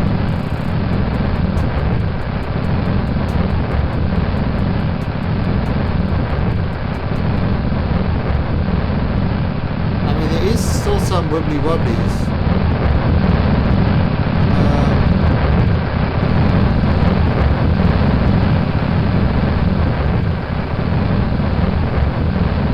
Got some wibblies going. What is going up there? I mean, it looks pretty dark, but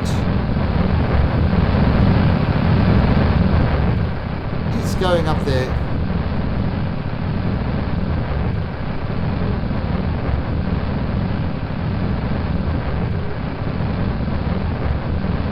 I mean, it's a bit steep, but it's a pretty good. Yeah, that looks awesome. Yeah, it's, I mean, hey, look at this. See, kind of at that part there. That's the issue that we've got.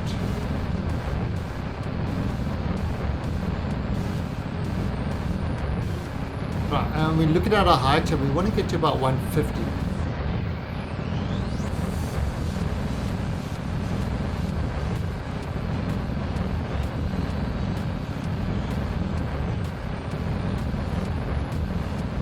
We'll look at it for maybe the next couple of launches.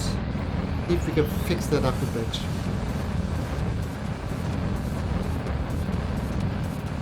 Okay, so it's still going at 50. See, your thrust is 1.3. I mean, we're increasing our. I see our vertical speed is actually dropping. Our horizontal speed is picking up, our vertical speed is actually dropping, which is kind of alright because we're picking up more vertical.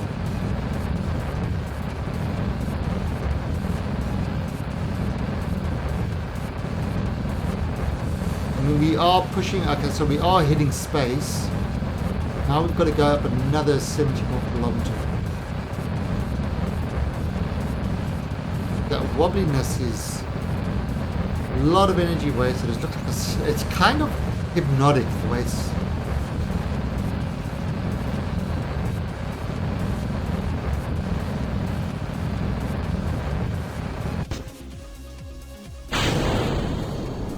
And this thing is really meant for space, but we're right on the border of space now. Fine.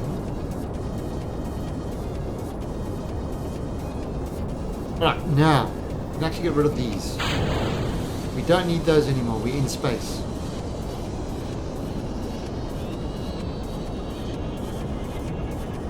See, now it's kind of no more wibbly wobblies.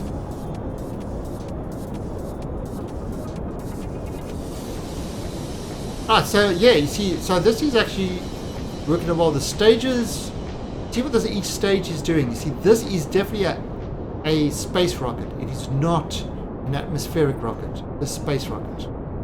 It works terrible in atmosphere, works really well in space. So we actually got this at 67 kilometers. That's when it kicked in, which is perfect. Just what we needed. In fact, boom, there it is, 150. So now what I can do is I can send these. I mean, we at 2,000. Yeah, we are already at 2,000 speed, so to actually circularize, going to be quite cheap. So here's your upper axis. Add maneuver on the upper axis and just hit that circularize button. Let's have a look. Okay, so look at the problem that we've got. That wibbly wobbly totally blew us off course. Bring us kind of back. What does that say? Separation. What's that? Separation 91 kilometers.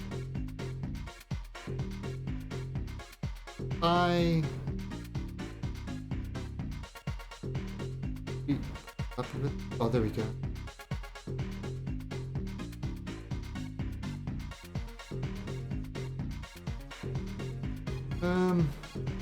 I'll push that up to 170. That would do it actually.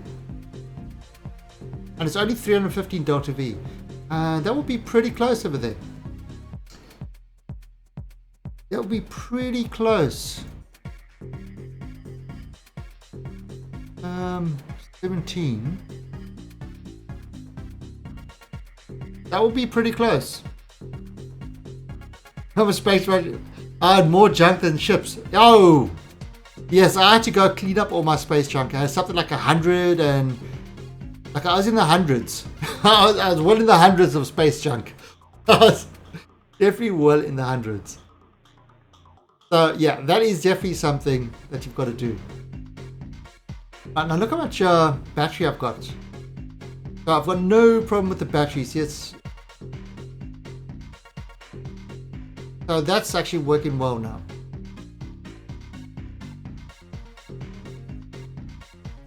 So what's the current mission? We are building a asteroid space station to go to Joule. We're building a space station on an asteroid. The current mission is to get fuel tanks to our space station. So that's kind of what we're doing. So we are kind of... Now this is at 15 seconds before we're going to have to do that burn.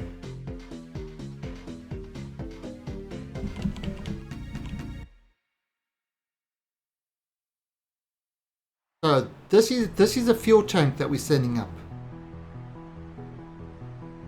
and you'll see we're doing a dock with it now. Right, so that's burning the fuel. Ooh, we've got a lot of fuel left in this tank still. It's awesome.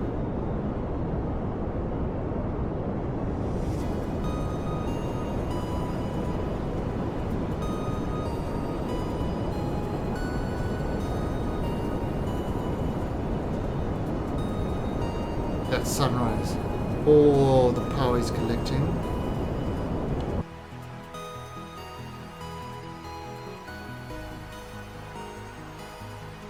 Okay, so that's done. Now what happens? This is going to go, then it's going to get to about kind of here where they are going to join. But what I am going to do is over here I'm going to add a maneuver, and I am going to bring this into line with that, and let's have a look at what it's going to do.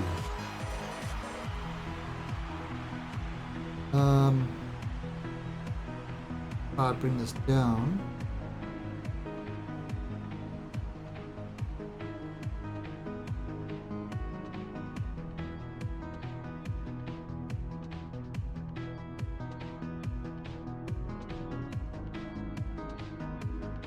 that's kind of maybe a little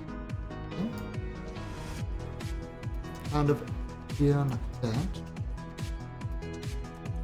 0.9 kilometers. So if I do a small little 73 burn over here, that will meet up over there at 0.9 kilometers in the sun.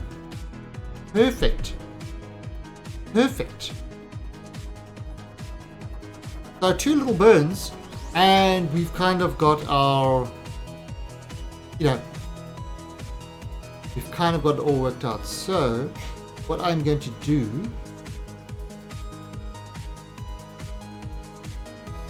is get myself into alignment with that. This is kind of where we are going for this guy. 138 kilometers away from us.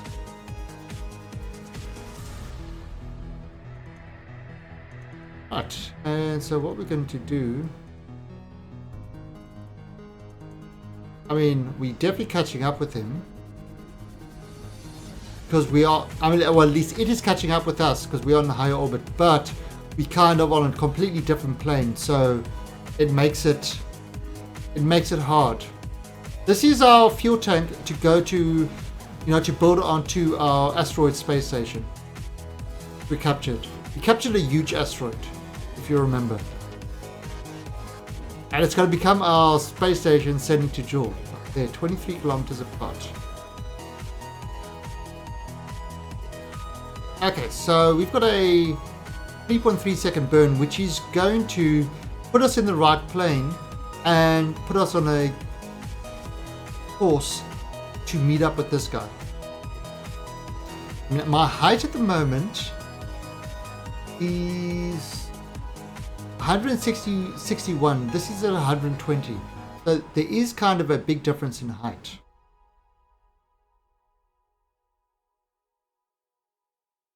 So, there we go. First of all, what went through my mind is how stupid am I to merge military. Right. So look at that, 17, and look at that, when they get over there, they're going to be 0.8 kilometers apart. So that's pretty good. So you see, it's at a lower thing, so it's actually moving ahead of us. Right? So if you notice what this is doing now, we are dropping below it. So we're not catching up with it. Look at that. So because we're in the lower thing, we're catching up with it. Look at that. Oh yes, this is working out lovely. Lovely jubbly. We are now within a kilometer. Right, 30. Right, so now it's time to get serious. Right, we need to slow ourselves down.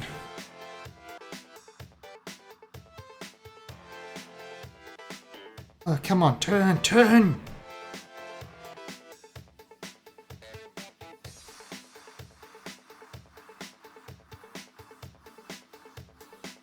Oh, we are going definitely too fast.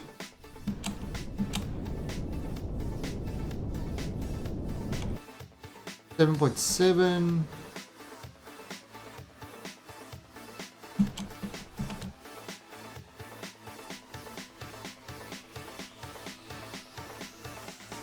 Right. In fact, what I'm going to do is I am going to just release this part. I don't need it. I could actually get a little bit more maneuverability.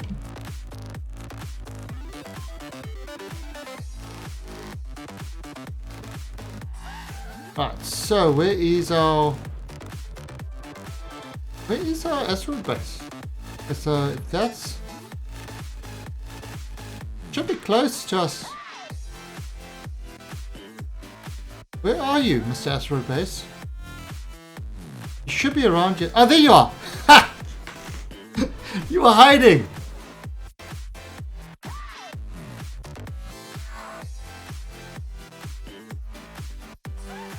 Right, so there, see we are moving towards it.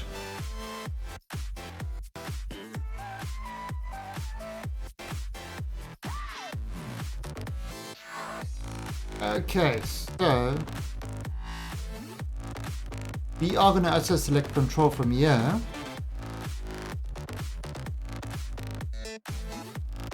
And we're going to wait till we get a little bit closer.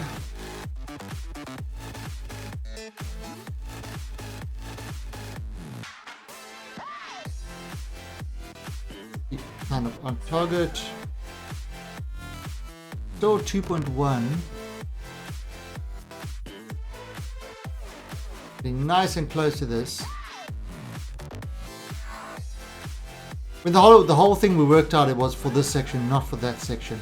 We might have to lose that a little bit earlier in the thing so that it doesn't kind of hang around and make life difficult for everybody. Still going towards it at 2.1.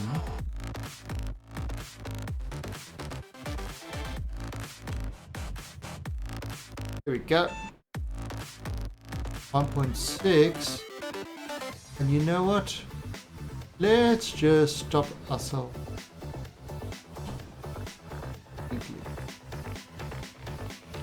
Or let's actually set ourselves a target. So now set us target. There you go. Okay, so we got our target. Our port target is done.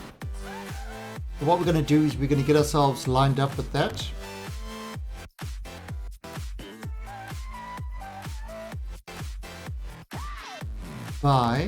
There we go. So look at this. Lovely. We're getting that. So our ports are going to be aligned. Okay, Mr. Grumpy. We're bringing this guy into the center to align our ports. Alright, so that means our two docking ports are in perfect alignment when this is in the center. And oh, come down there. I see we've got no power issues this time. Right, and let me just put this guy around so that it's kind of at the... He's still 145 meters from it.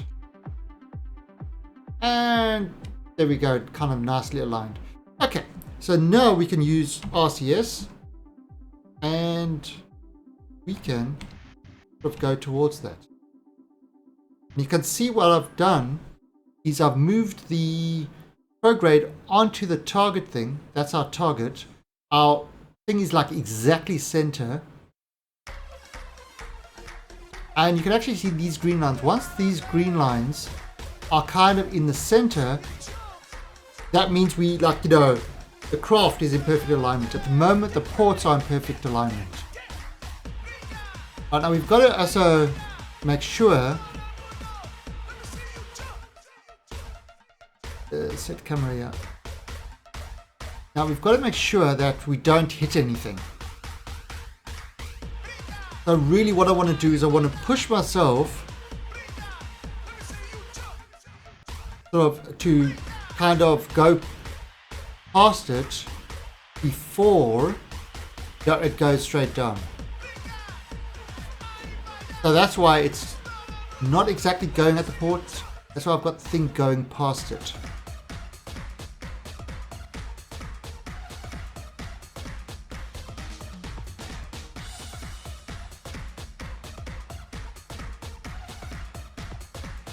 And look at this. Yes, moving past it. Again, I'm really using all my instruments. I'm not using the visual. The visual is purely for looks. It's nothing that I'm actually using to guide my thing. Now you can see kind of that green line coming inwards. So it's time to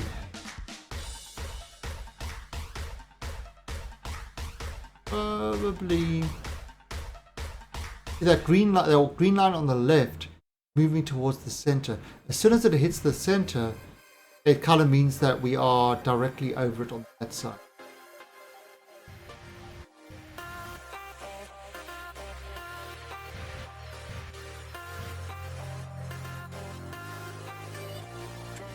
So look at that, you see how it's coming into this.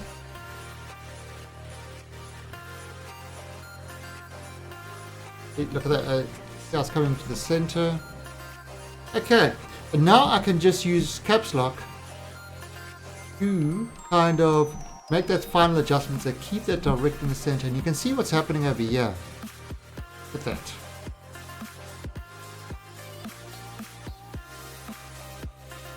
And look at this. It's close enough.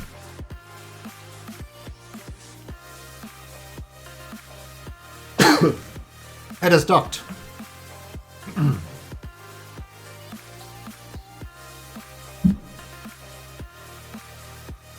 Oh, that actually added another 400 delta V to it.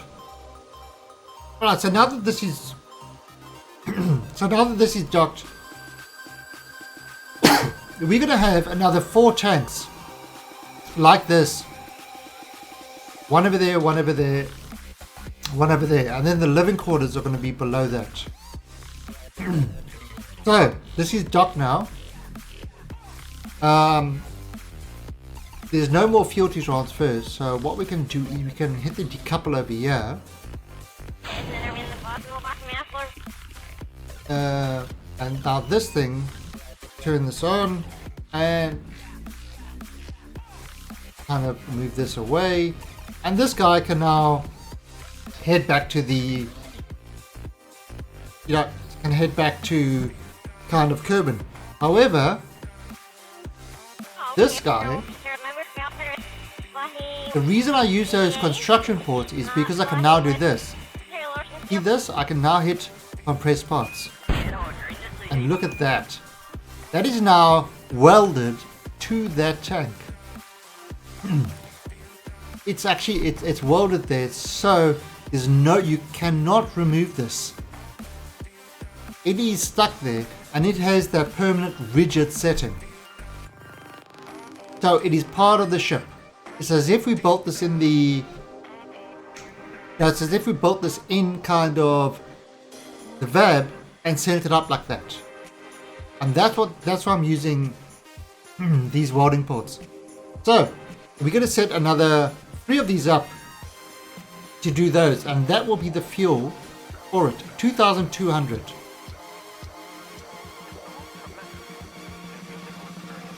Okay, so let's head off to this guy, and pretty much he is going to go there, and he's going to send himself home. Bye.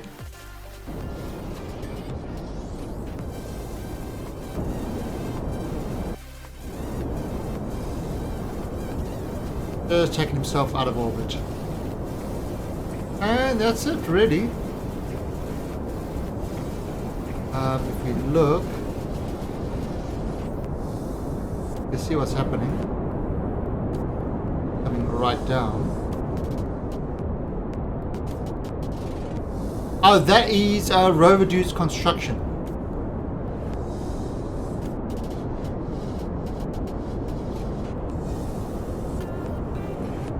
Oh yeah, jeez. So we got a lot of dough to be on this thing.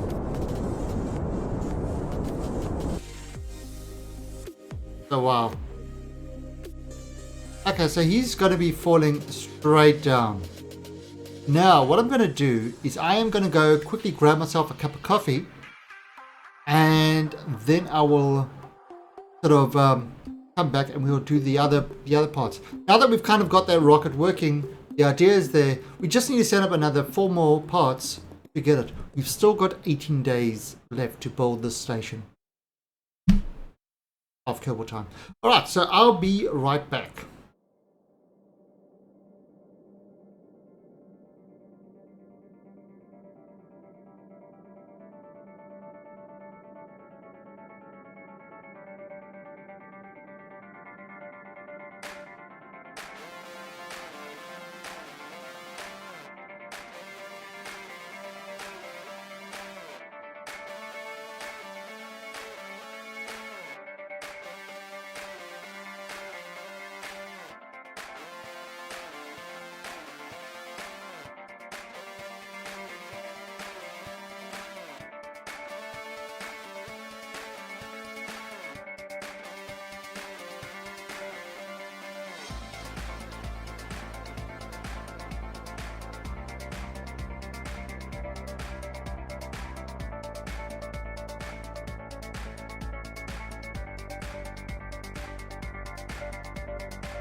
Oh no, we died. And what happened? Did it just crash?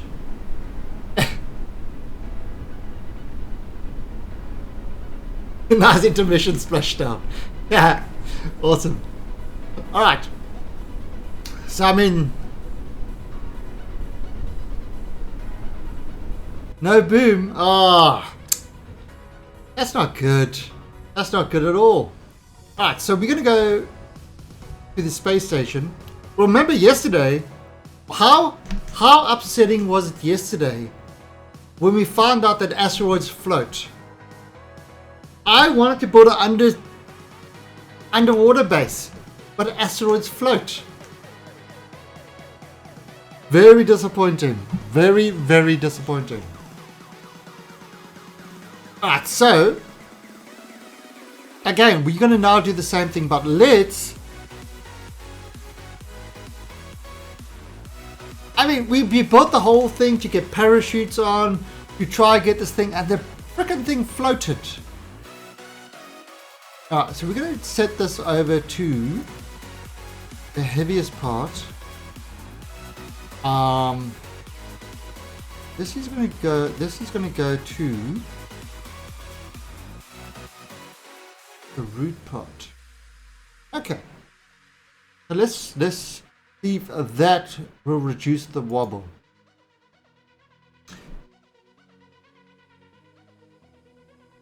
Yeah, well, we had an asteroid that was 1,000 tons when we got it. We mined all the resources from it. It's now 159 tons. That's the one that's up there at the moment. Again, that was disappointing. I thought this thing would provide me fuel the whole way to Joule. Now it's just going to be a dead weight. Asteroids are not good sources of fuel. They're really not. Not if you're shoving them around. Which we tend to do. We tend to move our asteroids around. I mean, we had one mission. We just wanted to see if we could land on the asteroid. And of course we had an engine, so we said, oh, let's try capture the asteroid. Hey, Gypsy. And, yeah. Okay, so... oh, you see, there's our asteroid splashdown. Oh, it's ridiculous. Alright, so set as target. Alright, and he is coming around. Okay, we're going to do the same sort of thing.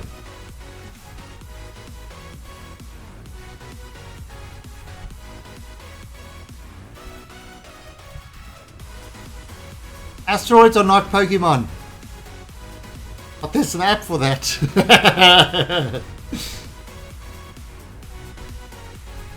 Actually, is there an app to track asteroids? I'm pretty sure there is. An app that tracks space debris and stuff like that. Alright, so... here we go. Oh, it actually is a nice looking rocket, this. I do like the look of this rocket. Alright.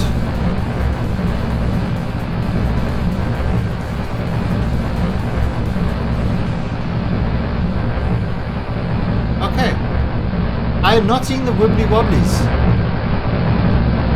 A little bit. Not a enormous amount.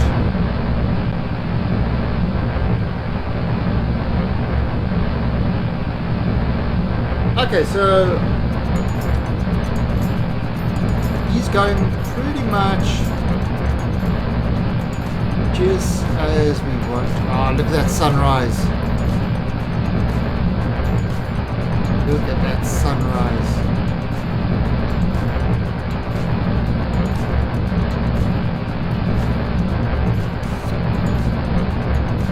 But yeah, it's a bit of a steep takeoff.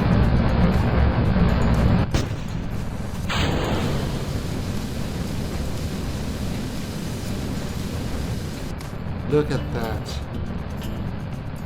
I mean, the stock visual enhancements and that sort of stuff really make the game, Eve and Scatterer, they make the game look absolutely gorgeous, don't they?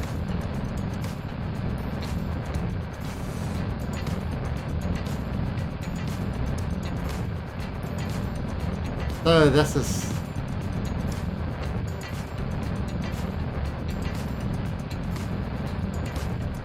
Sunrise launch.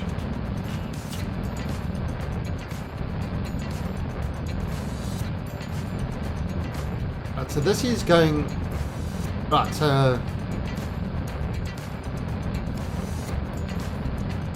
was it the one small tank that needed? Yeah, what it did was you still got that wobbly. You see, it's kind of the interconnections are the ones that are having the issue. When your separate your decouplers are not the strongest connection.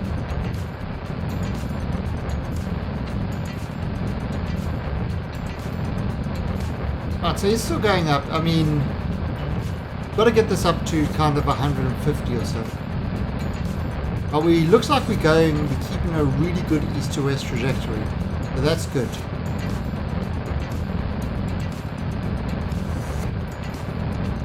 We're building up our horizontal speed, which is great. Vertical speed is still climbing, which is good. Oh, they're at 70. Perfect. Perfect timing. And now we can actually get rid of this. Because we are in space. And we can open these guys up. Made in China decouplers. Now that would work.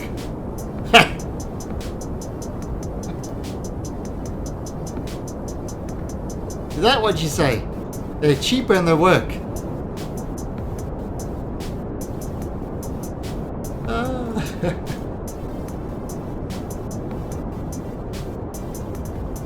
Unlike American cars, we are expensive and fall apart. Sorry, I can resist. Maybe. Alright, so here we go. We're going up to. Just heading all the way up to about 150. And done. Okay. There we go. We've got a whole thing over there going up nicely like that. If we look at this, we look at 150 and circularize, and look at that, we are almost exactly in, we're kind of almost exactly on the same plane. There we go, slight adjustment and we're on the same plane. And what's happening now? This guy is 212. Okay, so that's kind of 141.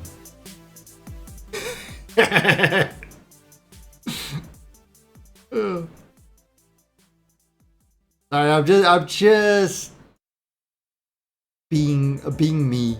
I'm just being me.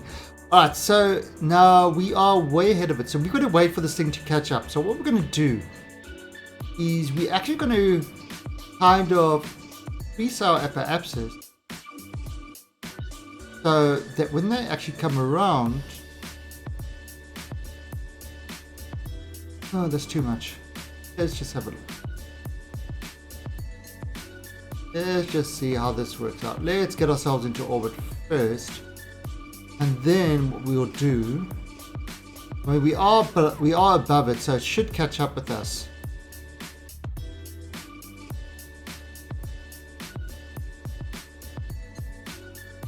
What does it say? Okay, so yeah, so let's get this thing into kind of a steady orbit first of all,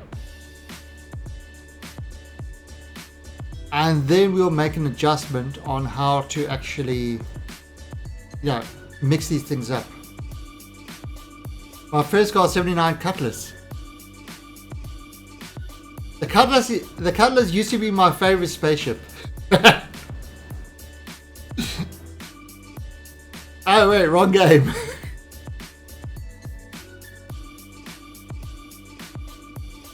Yeah, my first car was, it's actually in South Africa, was something called a Honda Ballard. Now, I don't think you get them. I think it's equivalent to the American version of the Honda Civic, but it kind of looked, okay, so it was made in the Mercedes factory, and it actually looked like, this was in South Africa, and it looked like a mini, it actually looked like a mini BMW. Like, so you take a BMW and you scale it right down. And that's what it looked like. But it was an awesome, awesome little car. I mean, that thing, my brother took it on a trip out, kind of, I mean, South Africa's a big place. And he was on a dirt road. And he flipped the car. So it went all along, went skidding along the side of the car. A farmer came along, saw them stuck in the car, just by himself. I mean, this is how small this car was. Just by himself, he pushed the car back onto its wheels, from lying on its side. And then my brother started the car and drove another 1,000 kilometers back home. with literally the whole side of the car missing. Small and tough cars.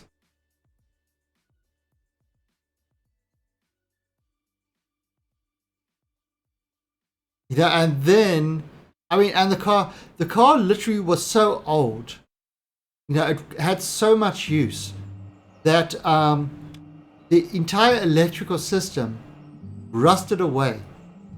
So you got the plastic coverings, and all the wires corroded away inside it, and the car was literally running on grease. It was running on grease, so when it got really cold, the grease compressed and the car wouldn't start. As it got warmer, the grease kind of loosened up, made the connection, and the car would start. And it took them ages to figure that out. Yeah, it took them literally ages to find out why that happened.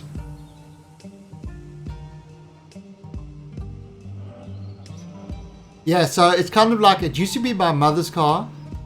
Then my brother learned to drive in it. Then I learned to drive in it, and it became my car. And literally the car, it was just one of those great little cars that just never gave up. Until, of course, it went to my sister. While I was in the army, they sent the car up to my sister in Johannesburg, who they managed to trash the car, the untrashable car. And Big Show, thank you for the host. The untrashable car, they managed to destroy. Yep, but that was still kind of one of the best little cars I had. And then actually when I was in, so let's see what's happening. Okay, so I'd crossed that threshold. 139. So, I mean, this is going to catch up with it. It's just going to take a little bit of time. Right, so we can just speed warp this. Then when I was living in the States, I bought myself a little Mitsubishi Eclipse. What a great little car that was! Kind of like a little sports car, but it's not expensive and stuff like that. Do you know the Ogola? Do you know the Mitsubishi Eclipse? Yeah, it's a kind of two-door hatchback sports car, but it's not really, it's kind of not like a, like super powered sports car. It's probably in line with the Miata and stuff like that, but bigger, it's definitely more of a hatchback type thing. And that was, okay, so we're a little bit far. Yeah, so I've never seen it anywhere else but in the States. And that's what I had, a black Eclipse. And it was... And that is a great little car. I mean, I used to go... Of course, when I was in the States, you got to get yourself a radar detector. I mean, you got to get it. And I used to go on the highways. And that car, I used to easily get up to... What was it, about 160 miles per hour? I used to just fly in that thing. I used to just push that car to the limit. It was awesome. And of course, you know, I got the radar detector, so it beeps, you slow down, you pass the cops, you wave, and you speed the hell up. It's awesome. Although I did get pulled over once. Yeah, that guy, then he heard my accent. I was more interested in my accent than giving me a ticket. Oops. Damn it. Wrong way.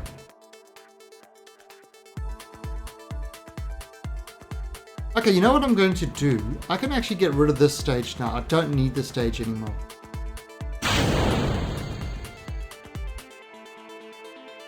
Okay, I don't need this stage. So what I'm going to do now is I'm going to start moving towards this target.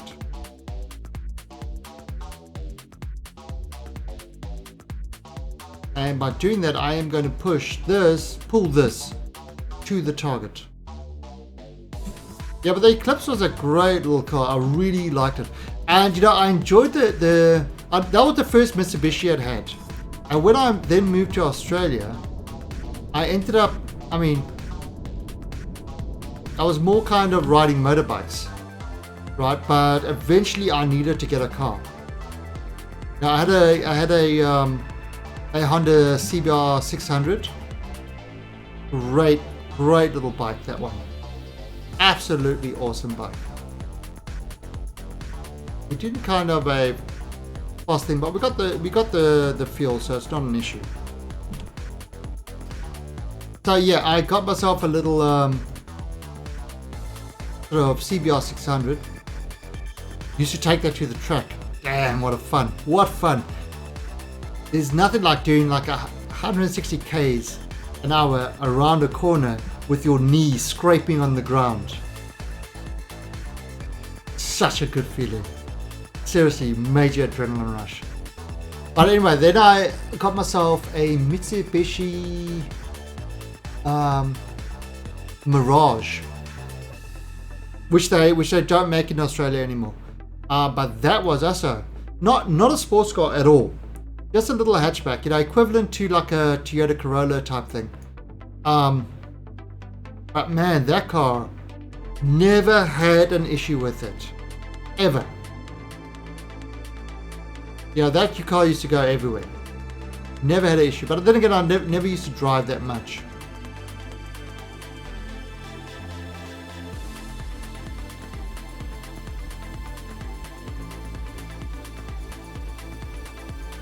Yeah, when was I in the States?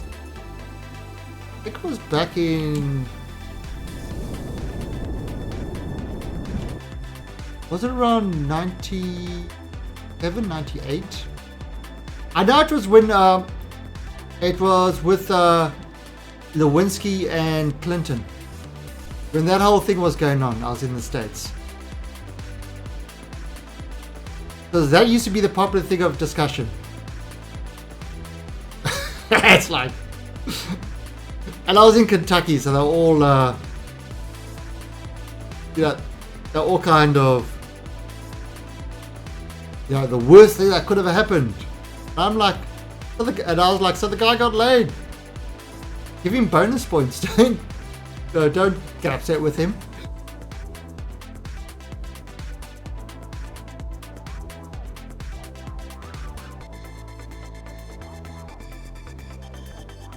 There we go.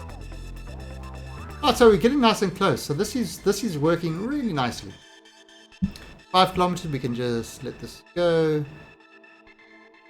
Right, you see how it's moving away from the target. So we're just going to push it back. I mean, there is, you know, the rendezvous and the docking is something that if you want to build space stations and stuff like that, or build craft in space, it's definitely something that, yeah, it's worth spending a lot of time, you know, getting it, yeah, getting this working well.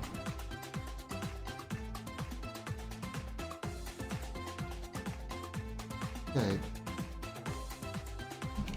So push this back in. However, we've got a problem because it's going to slow us down too. I mean, 4.7 and kind of at that speed. Oh, you know what I can do? What I can do is I can do a little bit kind of on the tricky side. Since we got all the fuel and stuff like that, what I am going to do, I am going to put an RCS. I'm going to actually increase my speed with RCS. If I go,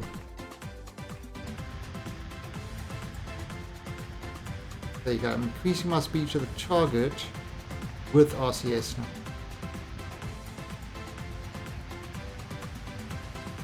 I'll turn off RCS. Okay, so I've increased my speed to 10 meters per second. Just so that we get to it quicker.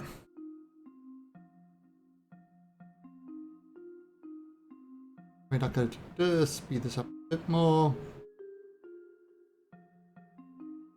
I probably should F5 it, shouldn't I? Always a good thing to do. F5 for safeties. Distraction. I know. You try, Gulper, you try. And you are successful kind of 95% of the time. But I have learned your tricks. And I'll trick you by actually not falling for you. Hey, look at that sunrise. Okay, so let's push back a bit.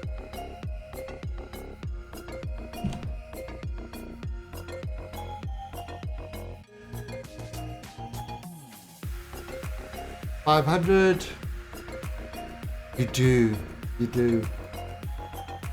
And I'm thinking, what can you do? What can I do to distract him? I have coffee, by the way.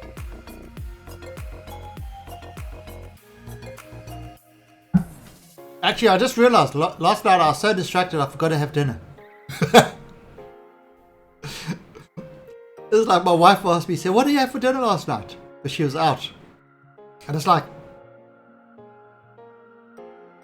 I forgot. I actually forgot to have dinner. That was terrible. And I'm just trying to think what I was distracted with. I actually don't know. I think I'm getting senile. It's my old age. Yes, what? Was it during my stream last night? And that was yesterday. Somebody came to tell me I looked like their girlfriend's father. Like, oh. Damn. It hurts. It hurts when people say that. As I'm getting on in the years. So yeah. Okay, so whoa, nice and close. Alright, so we can probably. There we go. Well, oh, slow down. Slow.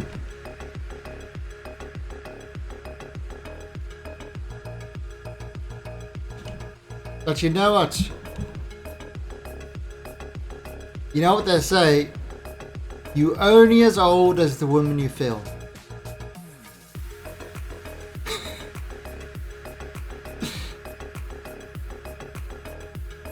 Alright, so we got that set as a target. We're going to bring this guy up again. Bring this around. I'll turn off this.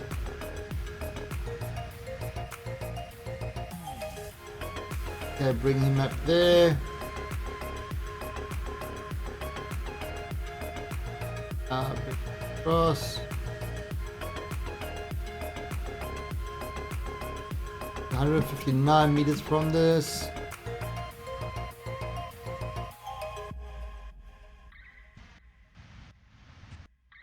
Yeah, and Cool Cat definitely has his. Actually, Cool Cat actually he's letting me sleep lately. He's actually saying, or maybe he's trying to wake. He's trying to wake me. And it's not working. Oh, aim camera. Oh wow! Look at that. I'm already kind of on that target thing there. So we are doing a nice sort of connection with that.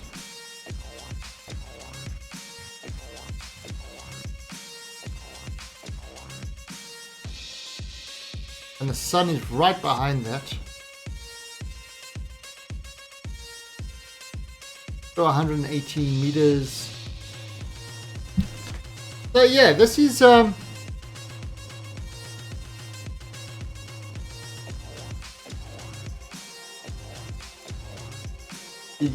he needs a blog. Well, he's got a Facebook page. He's got a Facebook page with a whole. It's actually with my wife's friends. He's got a whole big fan club. Like it literally has got a fan club, and I mean, you know, they post a photo and stuff like that, and he gets like 50 likes. It's like, I don't know, I don't use Facebook, so I wouldn't really have a clue how that whole thing works. But yeah, apparently he's very popular on Facebook. Cool Cat is. The Secret Lives of Cats. Oh, it's hilarious. Okay, so what I'm doing is I'm just pushing this beyond that thing. And I can see kind of what's happening. Those green lines are coming to the center. Now I haven't quite, I'm not quite on that thing yet. Just moving so past it so I don't hit any of those, what do you call it, thermals or other things. Right, so now we kind of pass it, we can bring this.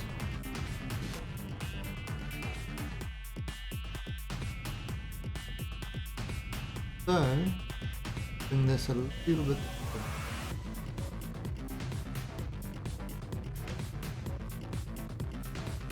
Bring this a little bit past. And you can see how the lines are coming to the center.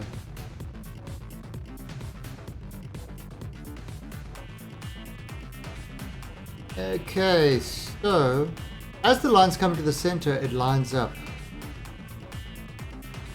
And now you see the advantage of having a well-balanced craft is that kind of the nose is staying exactly where I want it. Now the nose is not moving as I'm moving this thing around. Alright, so that looks like it's kind of past all those things. So we should be able to get this to go straight in now. And you can see kind of those lines are really getting close to it. Yeah, getting close to that center line. Now I'll show you what happened. Bring this over.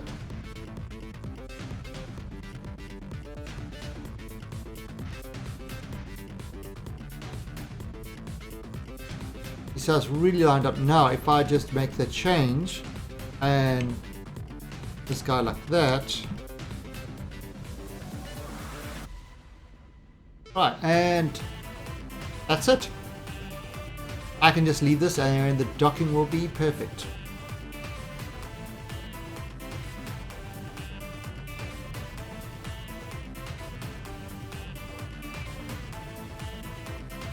Okay, and there. Right, perfect dock. Ah, no, they should be there. The adventure should still be over there.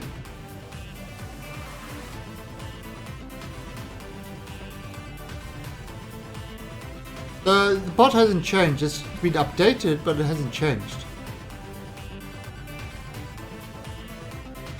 Alright, so look at this.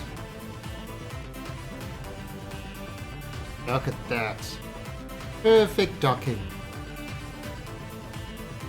I mean, NASA wish they could dock like this.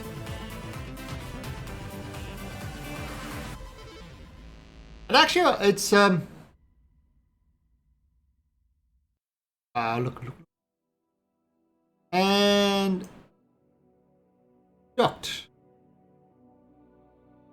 2.5. Okay, so these fuel tanks are not actually adding that much fuel to this thing. They really not. Alright, so I can decouple. And I can compress parts. See, it's all docked.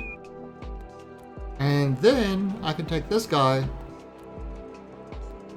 and just move him away.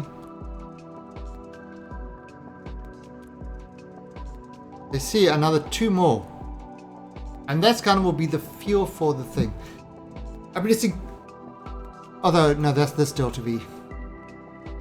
So let's have a look at this. 2453.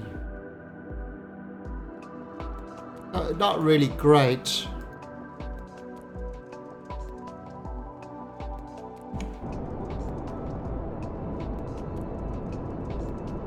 And he is going to go, he's going to do his splashdown.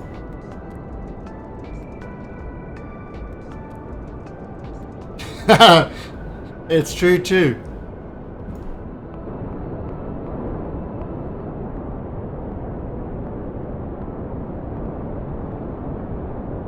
You know the current state. Actually, is that is? Oh, ha ha ha! What an idea.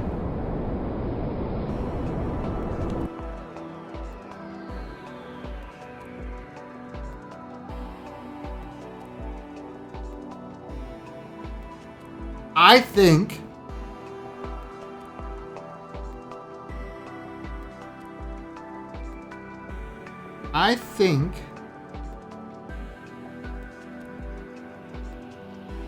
we kind of are about to land.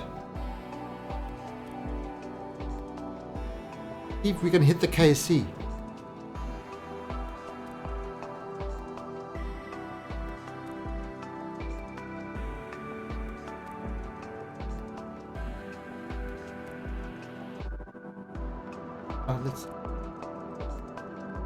Let's see if we can actually hit the KC. Which one is it?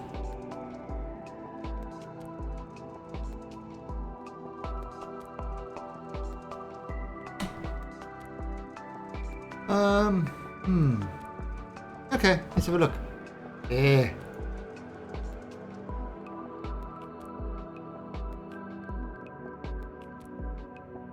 I mean, it's going to go there, right? Well, let's see what happens.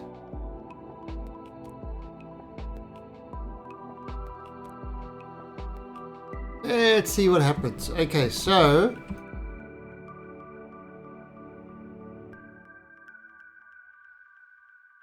okay, use your solar panels to fly.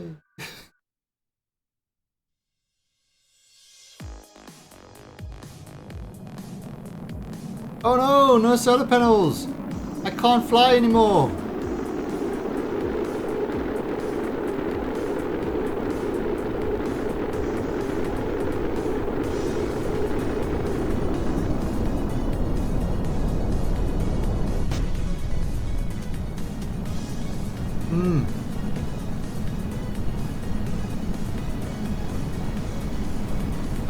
Oh, come on. Come on. Oh. No. Oh, so close. So close. That's so close.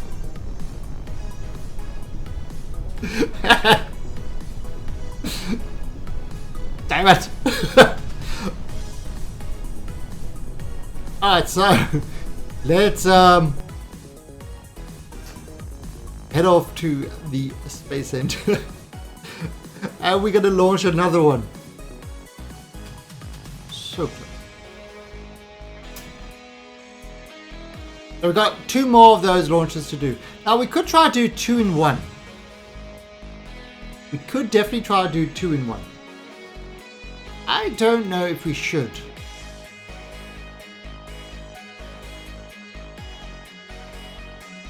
Well, you take a bomb, you strap it to an end of a tube, and you light it. That's how you get it, Kenny. Where do I get little green guys? In your fridge. They hide in the fridge. Okay, so this was Roid Rage fuel tank. Okay, so launch. So we don't actually need to go in there, we can just launch it straight from there. We've got a lot of crafts. Go up.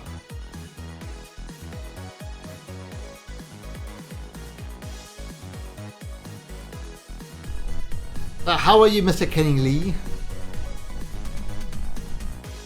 So what did Mr. Kenny Lee stream last time? What did he stream last time? Wow, you're still playing your wrestling? Really? Let me guess, you only pick the girl wrestlers. Right, Kenny? Is that right? Only the girl wrestlers? Kerbals was in the morning. Well, it's 4 o'clock in the afternoon now. So, I don't know what you are talking about.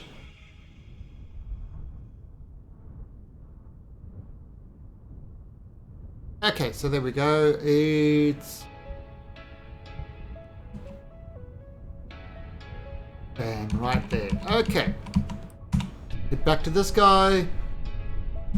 Maximum thrust. And launch.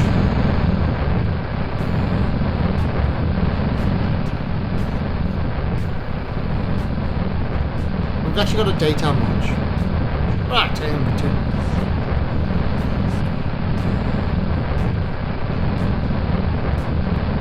And how many Kerbals did he kill? Or get or lose on other planets?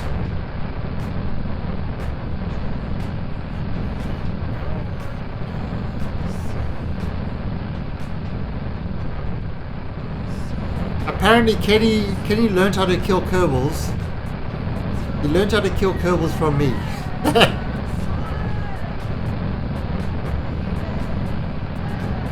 Naught and no reverts. Nice.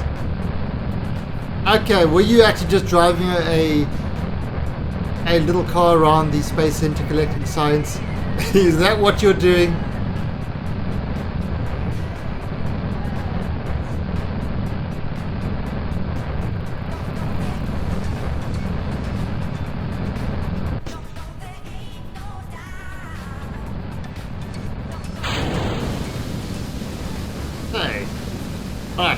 Oh, should I kind of... I was distracted. I forgot to turn.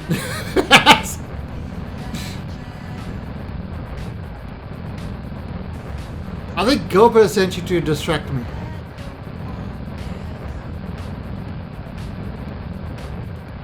I got really high without a very, very steep takeoff this one.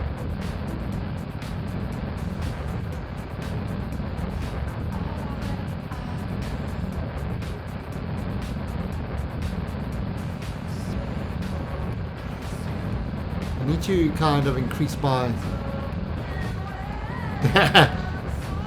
Hey, Sumter. Sumter is another streamer. Sumter, have you streamed Kerbals yet?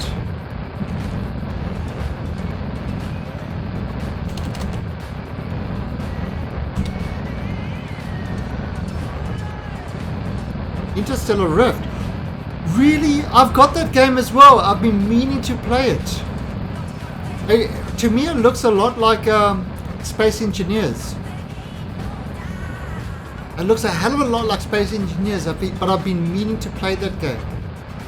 And I've got it downloaded. I started going through the tutorial and then I got distracted.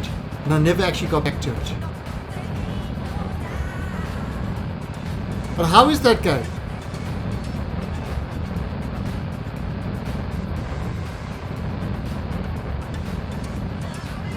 How is that Interstellar? Also meets Space Engineers Light. Okay. Like, yeah, I thought it looked a lot like kind of Space Engineers. Oh, 74, we can get rid of this. And I can...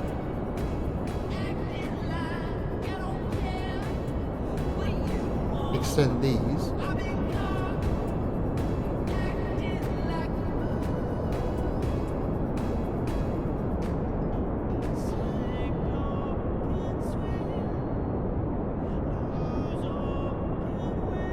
A lot more content than Space Engineers. Yeah, Space Engineers, I never thought as having any content. Just kind of, it's just a building game. You know, and that's actually what I liked about Empyrean is a building game, but it just seemed to maybe not as complex a building game as Space Engineers. But I wouldn't know because I've never played Space Engineers, but it definitely had kind of a lot more content feel to it. I mean, again, I haven't played Space Engineers, so I can't really comment on that. Yeah, too many games. I'm waiting for Hellion to be released. Hellion is the next one I want to try out. Now, Hellion is basically, I look at it as Osiris meets KSP. That's how I look at Hellion. Because what it is it uses the full Newtonian... Oh, they went physics, okay. So, Hellion is kind of uses the full Newtonian kind of graphics and stuff like that. Oh, have they? What is their pricing? I actually have no idea how much it is. What is their pricing like?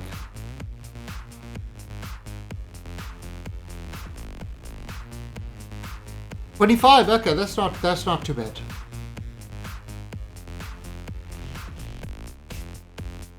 Yeah, so that's definitely a game that I want to play.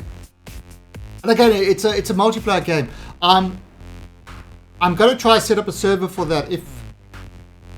If you can do dedicated servers, I definitely want to set up a server for that because it looks like a really interesting kind of game. You know, where it looks like survival is going to be really difficult, which is good. Right, so this is at 18 seconds before. Now look at this, it's going to be within 13 kilometers, so that's actually really close.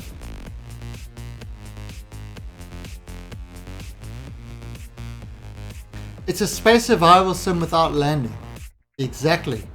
It's literally, and that's why I said it's got the kind of, so you've got the Osiris type, you know, thing where you've got to collect parts and put it together on your ship and, you know, and stuff like that. And you build up your station, but without the planetary landings.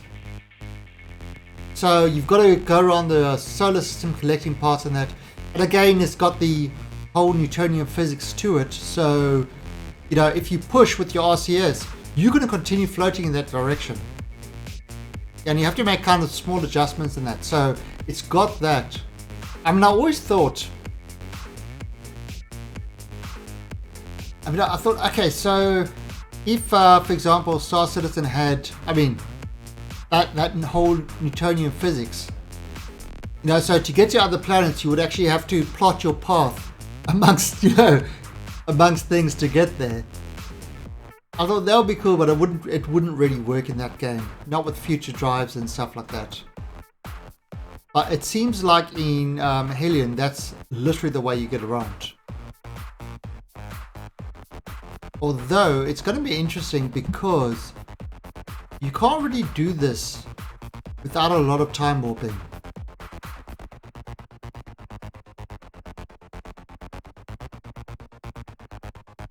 Yeah, there's a lot.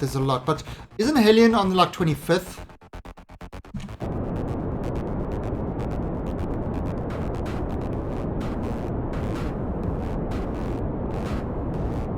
I believe Hellion's on the 25th or so.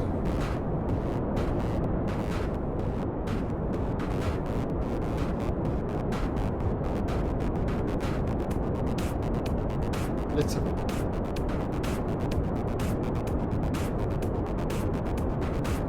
It's 73 kilometers away. That's really not far. 24th. Well, it'll probably be 25th my time. Because I live in the future.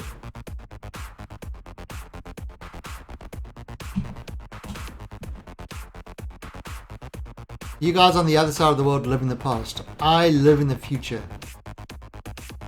Like, I mean, look at this. It's a really Monday afternoon for me. Oh no, Tuesday afternoon. Okay, so look at that. This is 170. So, if I go...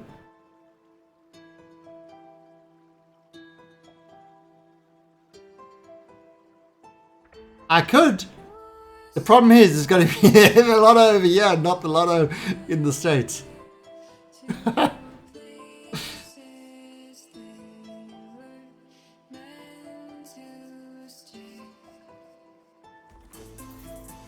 Yeah, I mean, look, yes. The problem is 7 days is really beginning to drag on with, how they're doing stuff. It's a bit disappointing, actually.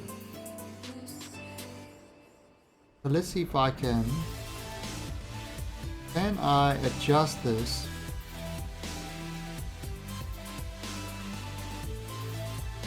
Thirteenth separation. Okay, let's. All right, there we go. Now if I push this out, and okay. 4.2. Okay, so a small little burn there of 3.9 meters per second, and the next time they come around they'll be at a 4.2 separation, which is kind of great. And in fact, what I'm going to do, with this is I'm going to release this. Might as well get rid of this now. Hello, Johnny Rodden Gaming. It's basically a combination of Eve and Scatterer and that. In fact, it's in one package called Stock Visual Enhancements. Stock Visual Enhancements, and that is, so it's Scatterer, it's Eve, Environment Visual Enhancements, it's like a Distant Object Enhancement, Planet Shine. Yeah, it makes the things look absolutely gorgeous, even with the Aurora Borealis on there. Okay, so look at that. These guys are going to meet at 4.2 kilometers. So that is where I'm going.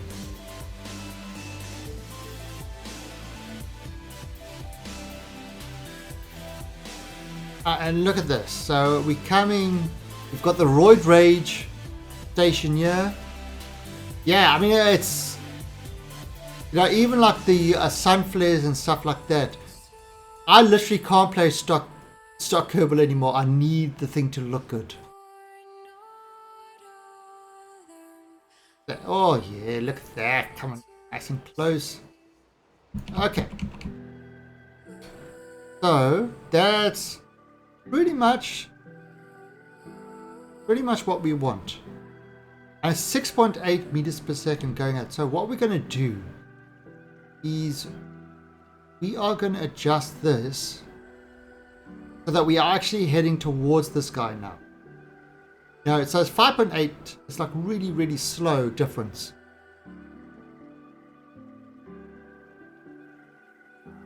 What are you talking about? Kenny.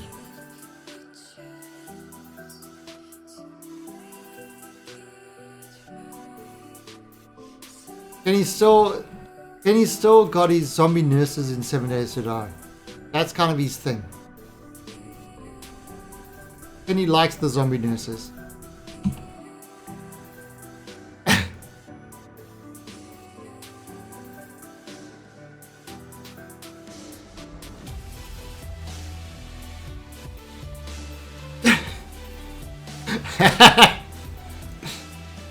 Alright, so look at that, we're getting nice and close to this. We've changed that, just a tiny little burn, we've changed it. It's 0.1. In fact, let me set this to slow ourselves down when we get nice and close to it.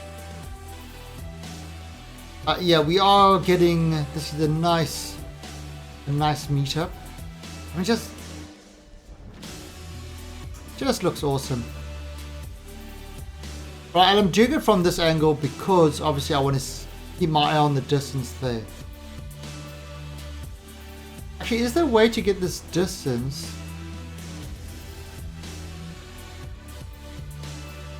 You know what I could probably do? I could probably put it in a HUD.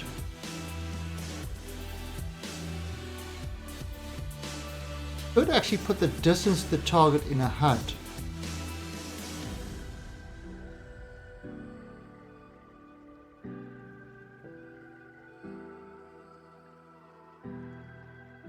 There you go. Distance to target. So I could actually go like this. I can see distance 940. Right, so I'm going to slow.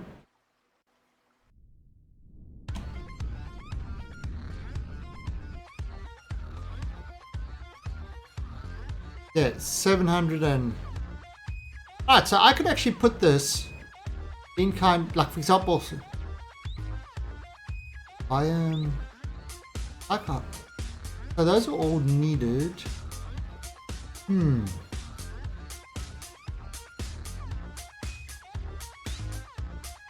Getting nice and close to this. That is our little asteroid that we captured. And we are 400. Yeah, so I think I'm going to add this to a HUD.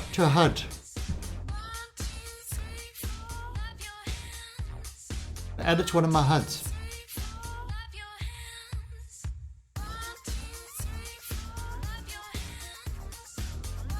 And let's slow us down a bit. 9.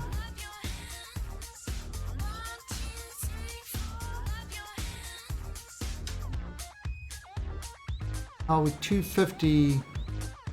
Okay, we are going to control from here. And we are going to make that part. Can we do that part? How about that part? Let's see. Within 200. It probably needs to be within a certain 0.9. Oh. Now, okay. There you go. Now we can set this target. Okay. So we bring this target thing up here. And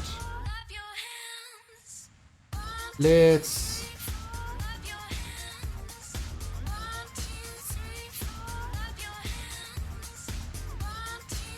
right, so bring that guy over there. And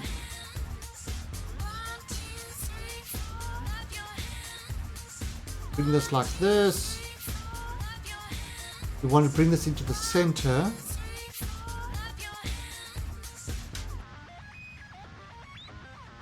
Bring it in the center like that. Whoops. So yeah, we're just bringing this in.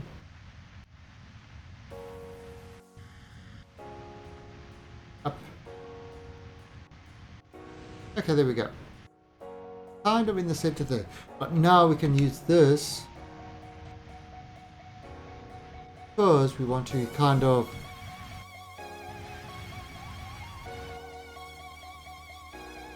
bring this so that these lines come into the center. Now our ports are lined up. We just got to get this closer to that so that we can do the dock. And you see, we're kind of having it balanced by having 4 tanks all around. So after this, we got 1 more tank, and then we've got the kind of fuel done.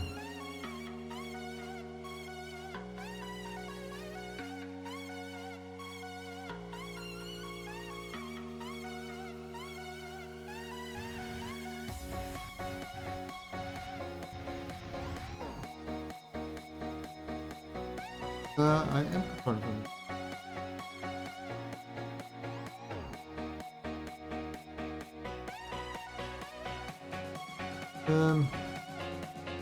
Oh. So, how's that going?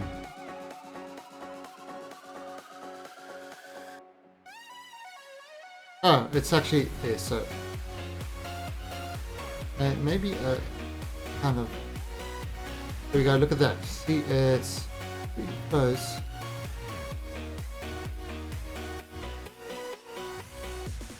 Oh, okay, so yeah, we kind of got in front of it. A little bit that way. We got to bring kind of.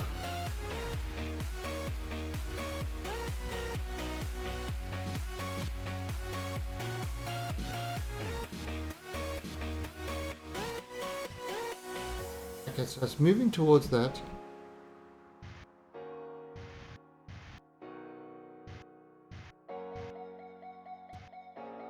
Unfortunately, I can't see it because I'm coming at such an angle. I can't see that marker over there. But it's kind of, I'm just going by the kind of green lines. And I can see as the green lines are coming towards the center, you know, it's lining the port up.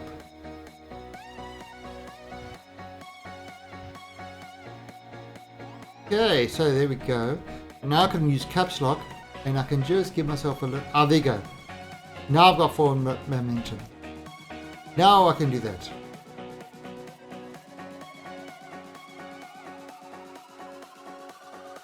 Oh, hey, Izzy. I was in the middle of docking procedures. And look at that. I mean, just how it's not going to be a shimmy, it's not going to be a shake, it's going to be a perfect docking.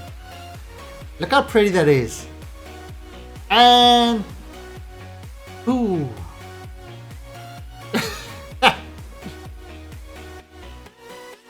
See, there was literally no shaking going on.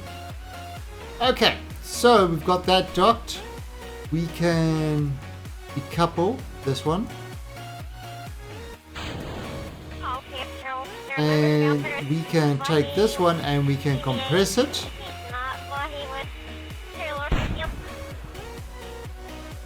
And you've got... Right, so look at that. 2664 delta V in this. That's not enough. That's not enough. Okay, so this guy now... Where are we? This guy we're just going to get rid of. And we're going to launch the next one. So let's push this guy away.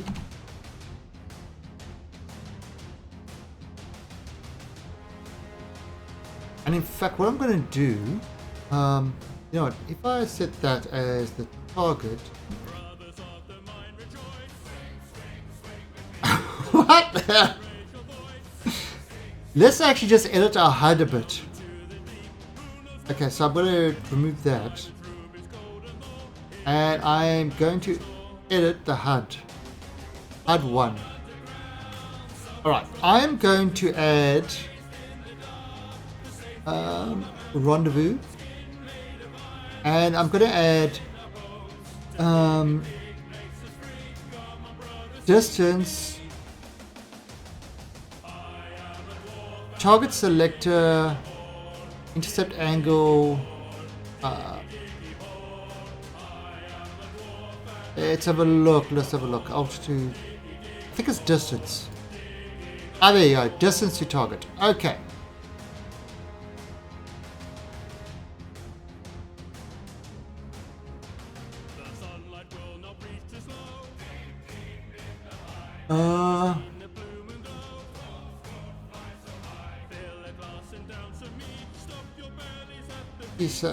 Okay. Oh, maneuver half time. Okay. Right, now inclination. Don't really need that, do I? Do I need the inclination?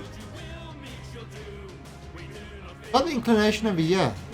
I don't need the inclination there. Okay, and there you go. Alright, so that works. So that gives us our distance to the target, which is kind of use.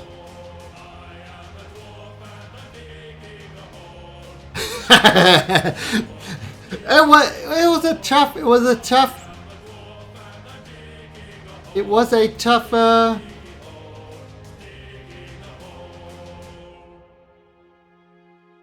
Right. It was a tough docking. Unset target. It was a very tough docking.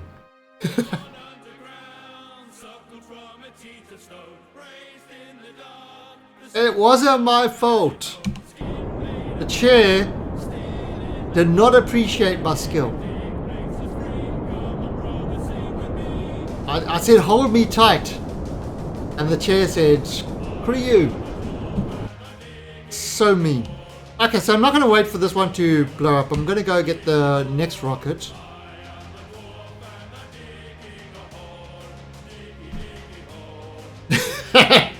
Well, it's not breaking the chair. What it is there's this little lever that whoa. You see, I can lean right back. Okay, but what I do is I have that thing, into that I can't lean back, so that it keeps my back straight. And every now and then, I get excited, and that lever pops up, and a bad decoupler in the chair. There you go. That's exactly what it is. Exactly what it is. Okay, so yeah, we got Roid Rage fuel tank. So this is the last one. No proper struts.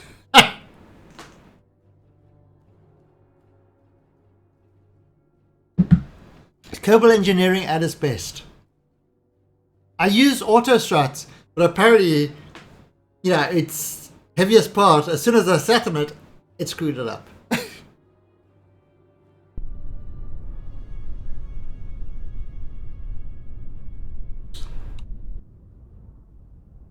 I'm not touching that one, Azless.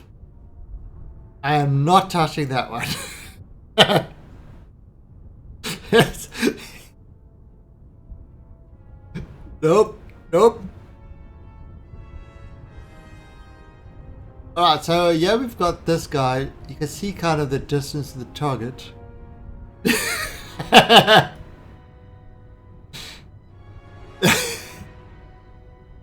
Yes.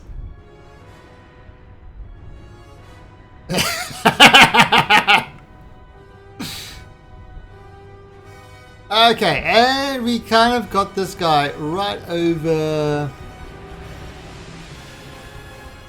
He's pretty much over that continent. It is ready for our launch. And it's kind of going to be a evening launch. But look at the sky. Look how beautiful the sky looks.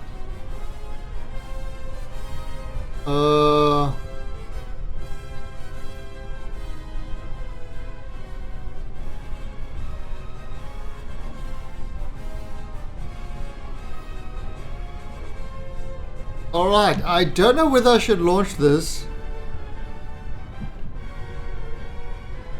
or not.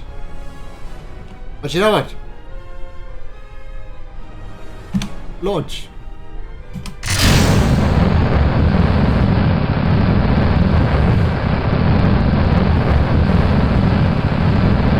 I just...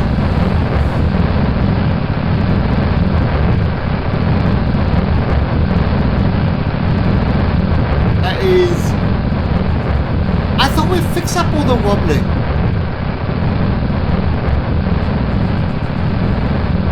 I actually thought we'd fix up all that wobbling.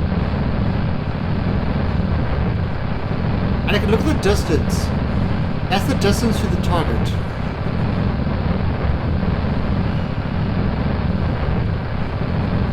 Hey, see, you got the sunset, we're going into the clouds.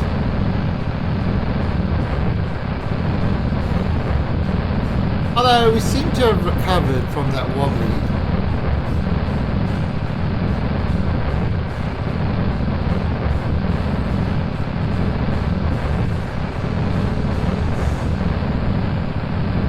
Although this is going to be kind of...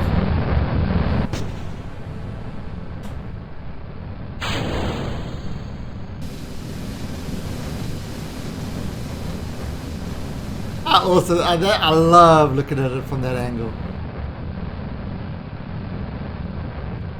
Okay, so kind of recovered. Yeah, we've kind of recovered for that. So, yeah. How to launch wobbly rockets 101.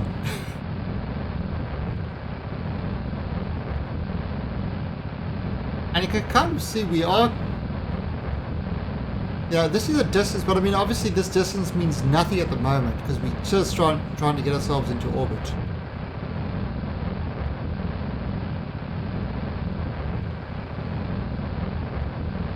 Alright, so up we go. Where are we gonna stop?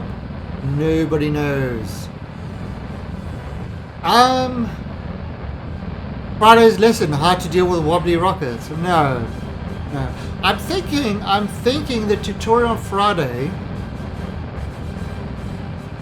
Should we... Okay, so we've done docking. We've... On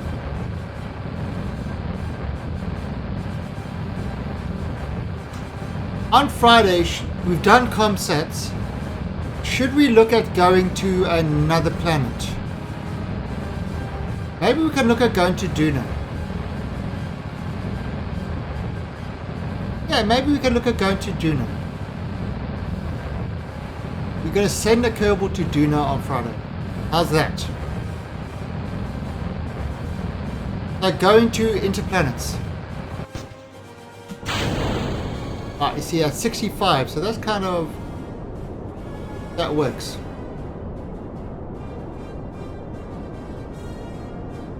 Right, now, kind of hit gravity, so we can do this.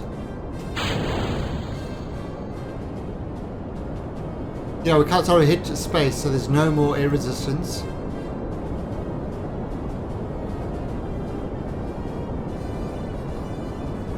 Kind of get these guys up there.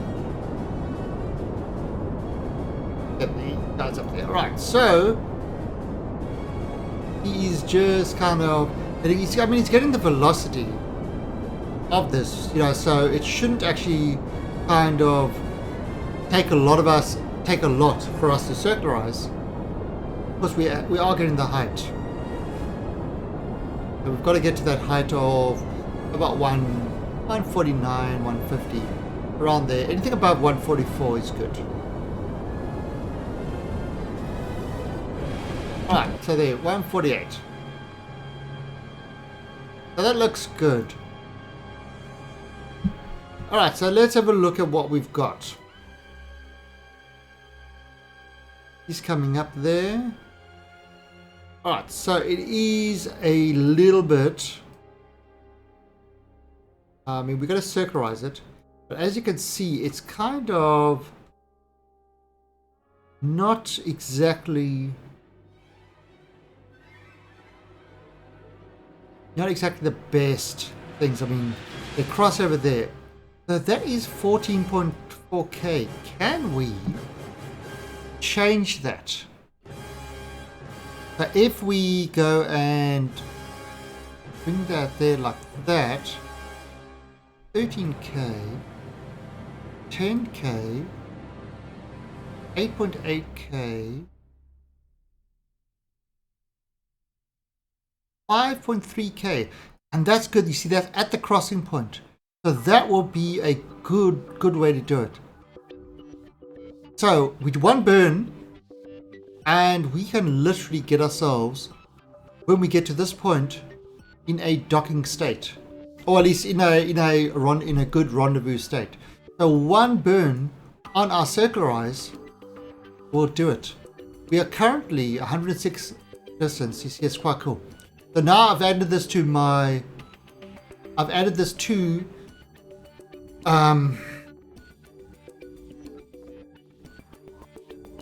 yeah, I've added this to my HUD. So I actually don't need to right click on this. And I can actually kind of look at it from this angle as well. I can actually see that number up there. So that's kind of... that's a good thing. Let me actually remove this Kerbal alarm clock. Yeah, so that's a pretty awesome thing. I mean, I can actually do all these burns and still have a good view of how far we are. And I can actually do everything from here. As long as I got this distance, I don't even need to know kind of where we are on the orbit.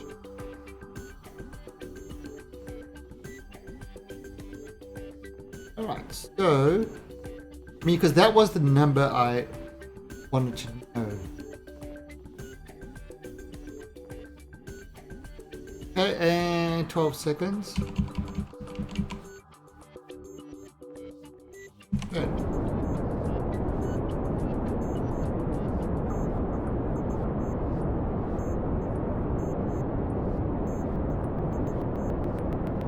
Right, so you got lots of fuel.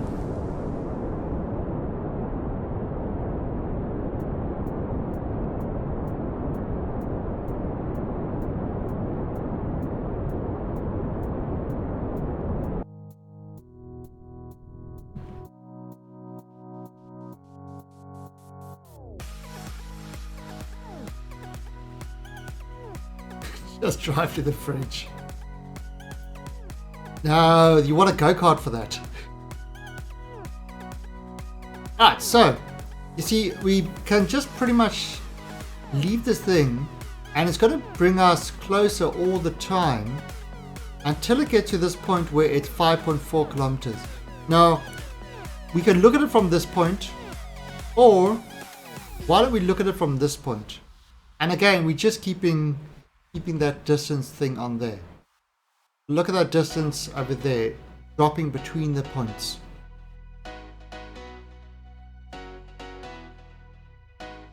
You see that distance is constantly decreasing because we are in a higher orbit to what that is.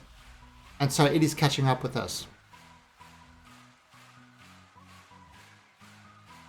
Okay, there we go. We're now within 10 kilometers of it. Oh. And within 5.3 kilometers. Okay, so now it's time to actually start heading towards it. And so what I can do... let's just... what I can do is I can head towards the target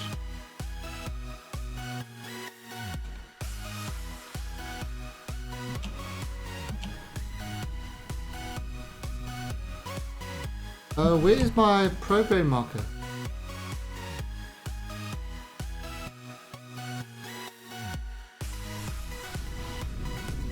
Oh, there he is. So we bring that program marker right up there.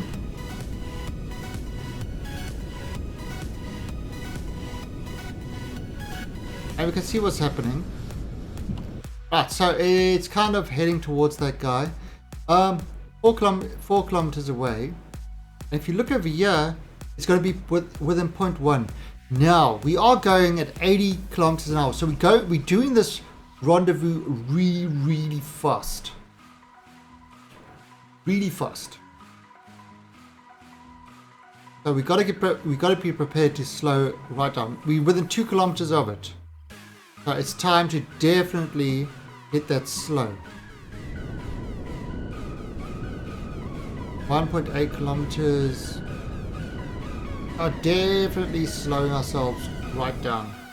1.5 kilometers. Oh, slowed us down to 7.8. And there it is. So we are making the rendezvous with the ship. Okay, we're still going closer to it. 1.3. It's kind of getting close. 900 meters. 700. 500.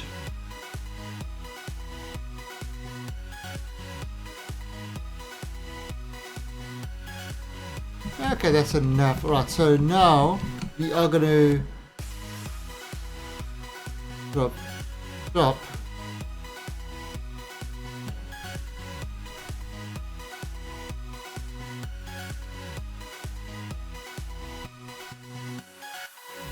Okay, so that's 0.9. That's alright. Actually, that is perfect because we want this one to connect to this thing over here. So what we're going to do is we're going to control from here, and we need to get within 200 meters before we can mark that port as the one that we want. Oh, we can do it now. Set as target. Okay, so that's the port we're going to. This is where we are. What we're going to do is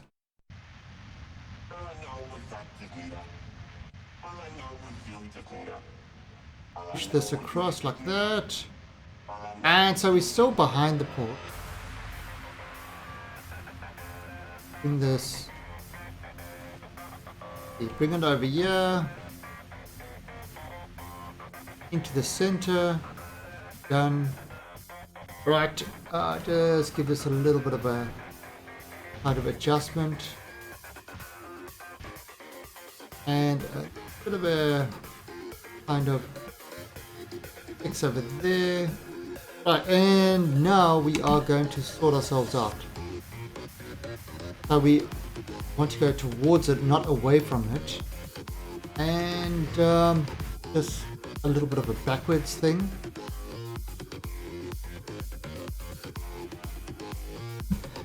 And that's it, we're going for the docking. We've made the rendezvous, we're going for the docking. So, you know, you don't need to kind of, like before we've done it, where we've done it really slow in different steps. You can combine the steps together. So my circularization burn actually got us within docking distance. Got us within a good rendezvous distance. The you know, I got myself going towards the target, and then I did the flip while I was actually still moving towards the target. So I didn't actually stop myself dead. Just use that momentum properly. So that's kind of when you start getting, you know, confident in your docking, you can start doing things like that. I'm going to aim the camera over here.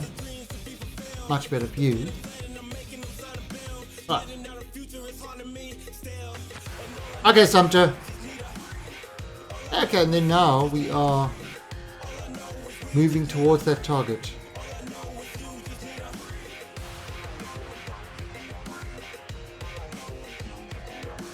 Now, obviously, you can't see the target thing at the moment because we're coming in at such a steep angle.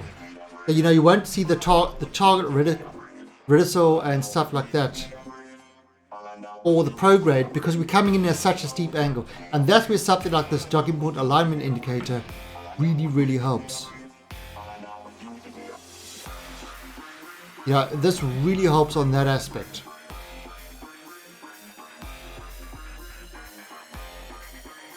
Because I mean, I don't need to see it.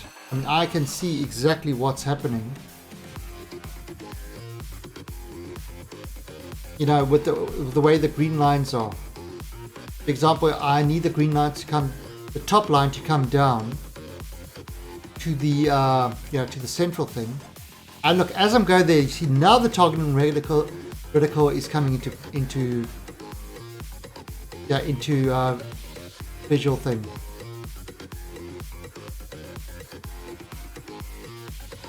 So, kind of slowing that down.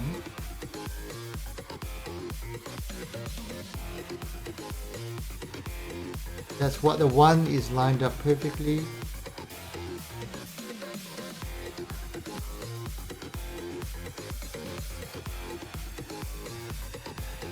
See what's happening there, look at that. And now, see how that's kind of lined up. Absolutely. Yeah, there's no issue over there. And again, I'm just using caps lock to keep this target there. Look, a distraction. Oh noes! Well, at this stage, I literally can drink my coffee, even though it's got cold. I can just make a slight adjustment. I can read the newspaper. I can play with my joystick. Joystick. I don't really worry about it. It's kind of all set to the docking. Yeah, it looks like a little bit off, but I mean, look, Ma, no hands. You know, everything should be kind of well on target at this point.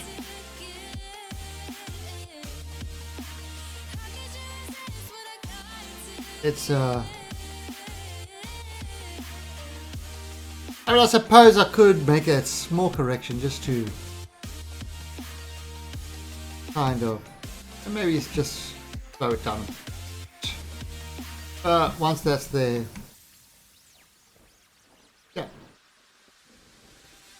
yeah, it's but look at that. Yeah, I did. This is the fourth symmetrical one. So obviously I'm aiming for symmetrical because then I've got no imbalance in the weight and stuff like that. So, you know, that's why you've got one on each point and stuff like that. But now the magnets are going to take over and do the dock. So yeah, there we go. So what I'm going to do now is decouple this.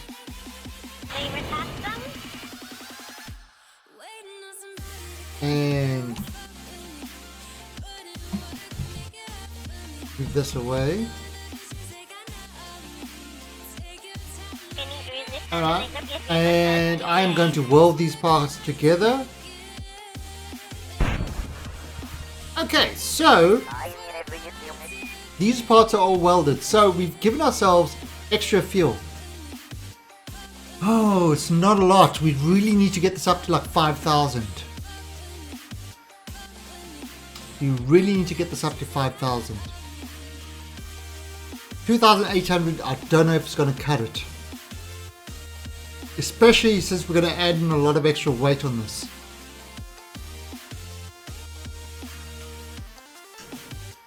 If we lose this guy,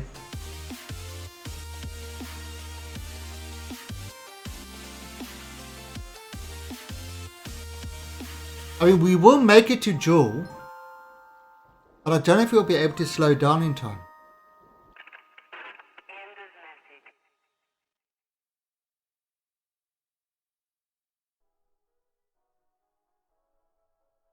Hmm.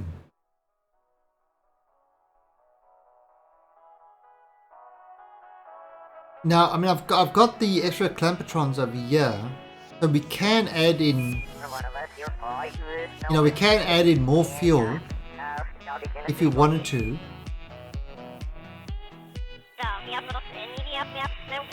But yeah, this is so far is not enough.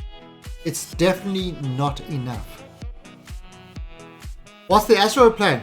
Okay, so we've got this. We've got a little module over here with 6 crew, but we're gonna add on extra, kind of extra life support stuff sort of at these docking areas, and this whole thing is going to Joule. That's the whole idea. It's going to Joule, and we're going to take some, and we're going to put it in orbit around Lathe in Joule, and yeah, it's our space station asteroid base. We're calling it Roid Rage. Well, actually, no, into orbit around. Oh, yeah, because you see that. No electricity. They said, screw you guys, I'm not working.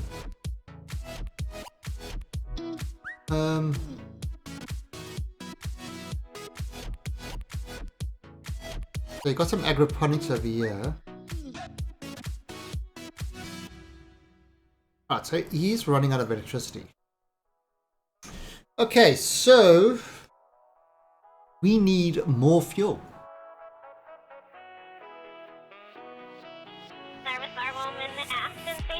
We need like another 2,500 fuel. Or 2,500 Delta V. Wow. Not gonna be fun. Just trying to think of how we're gonna do that. I mean, we can throw in extra tanks. We can throw in extra tanks on there. Alright, let's just get this guy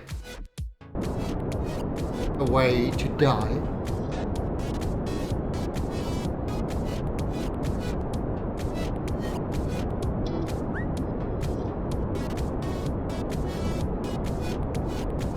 But he is going to die now.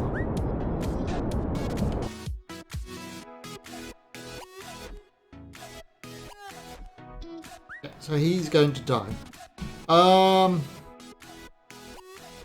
However, the question is, what are we going to do with the space station? I mean, we haven't even put any of the living areas to it yet. We've got the engines, which will be able to push this thing. I mean, 2.19, it's a fairly big push. This thing is just a waste of space. I can't get any more fuel from this. We totally outmined this thing. So it's just literally out of 159 tons of useless weight. But, we are taking it aboard anyway.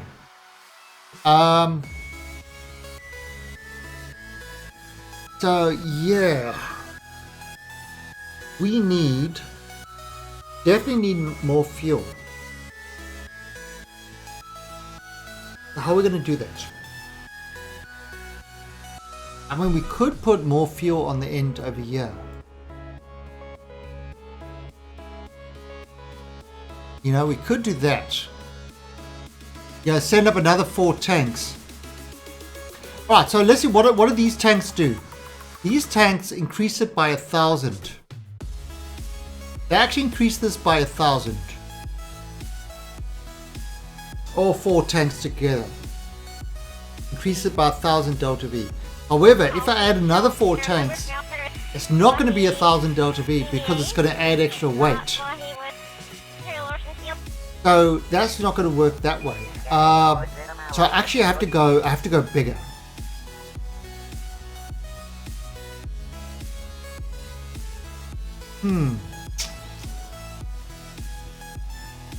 So that's the question. How are we going to get extra fuel in this thing? Now you could have like a really big thing that attaches to this asteroid. However, we couldn't get the grappler to work. You know, once you've got something grappled to an asteroid, you get another one to work. So it would have to be over here. So anybody have any suggestions on how we're going to get more Delta V to this craft to get us up to that magic number of 5,500 or so? We got to kind of slow ourselves down. Now, if we kind of more power, no, more power is not going to do it.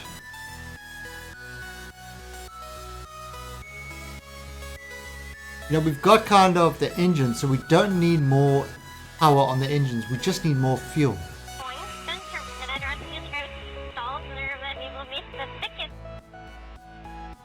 More boosters. Why more boosters, more power? You guys are terrible. That's minus 10. Let's actually change this. Change this to 0 to use these things first. Yeah, more fuel, but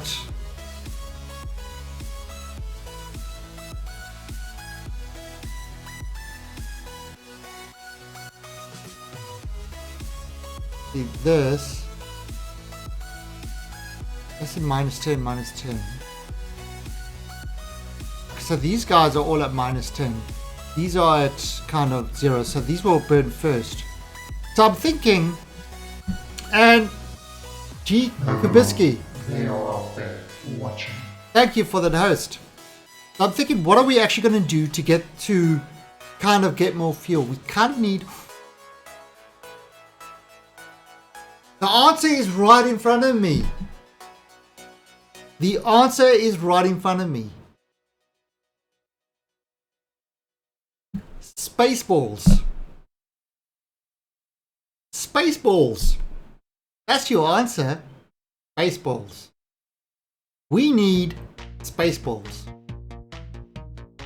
So, let's have a look at what we're going to do with that. We'll head off to the Space Center.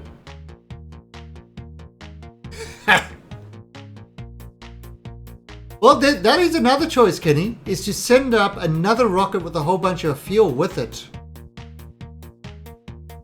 Although, docking on the way to Joule, wow, that's going to be a challenge. That is going to be a challenge.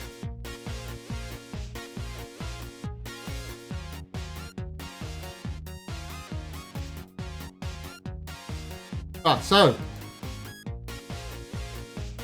remember I said Spaceballs is the answer. Let me show you what I mean by Spaceballs being the answer.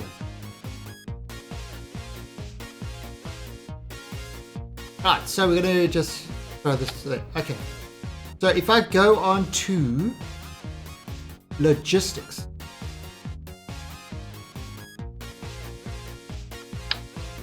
The Spaceballs.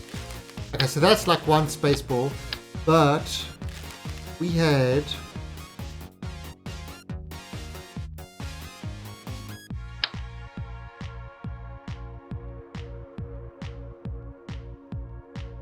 oh crap, too big. All right. Next cargo, liquid fuel. 67,000 liquid fuel.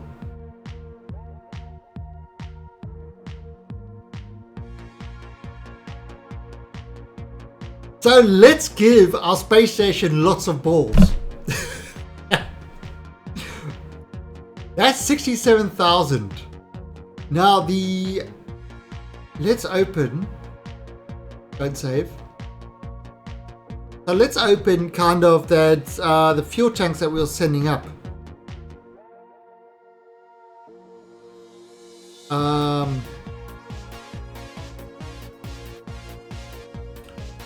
The Royd refueler. Road rage fuel tank. Right, so this is what we've been sending up. Okay, so these were the fuel tanks that were there. So let's right click on that. That's 6,480. That's how much fuel. 6,480. I mean, okay, that's an 11 meter. Let's take a 7.5 meter ball. I'm just going to put on there. And do the next cargo. 20,000. Now that is three times the fuel that this tank has. The weight of this 6,480. Weight of this 20 tons.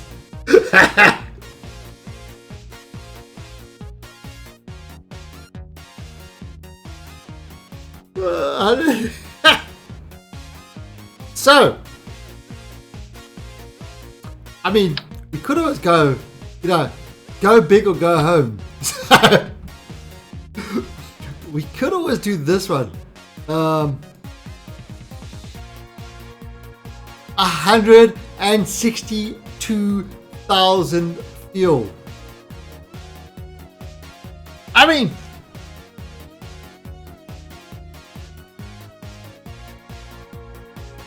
that's going to be a lot of fuel. It might change that 2.3 thrust to weight ratio down to 0.0023, but it's definitely going to have the fuel to do it.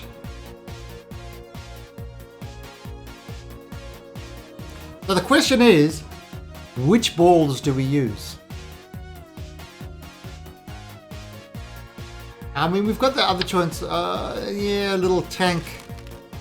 Not great, not great. I mean, we've got kind of multiple balls like that. I like the big balls, and I cannot lie. Nobody can deny. 20,000. Oh no, sorry. Yeah, 20,000. What is this one? This one is the 7.5 meter thing. So really what we're going to do is we're going to mount these on the end like that. That was 7.5.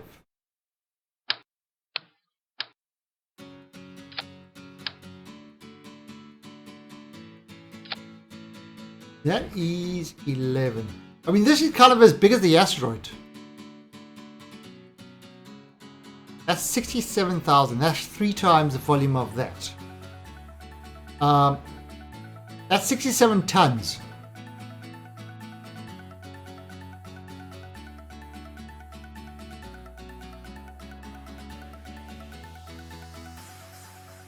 There we go. What we will do. All right, so this is the plan. What we're going to do is we're going to use these big balls. Right.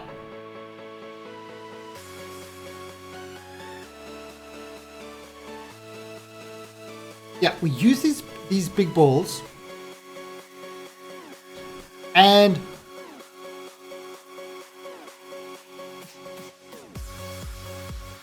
what we'll do is we'll put them on and we'll decouple them. So we'll put them on the highest priority thing. So it's first going to use all the fuel from the balls. So that's going to be the main draw of fuel. And once the balls are used up, then we will do something like this. If we kind of have, let's have a look.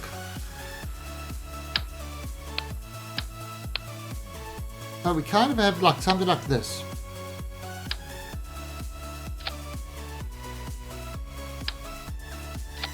And then we use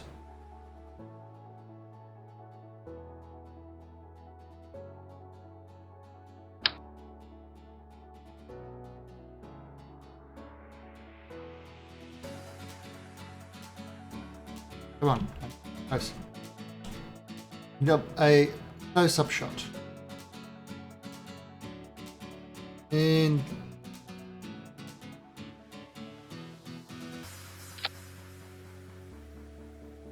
so maybe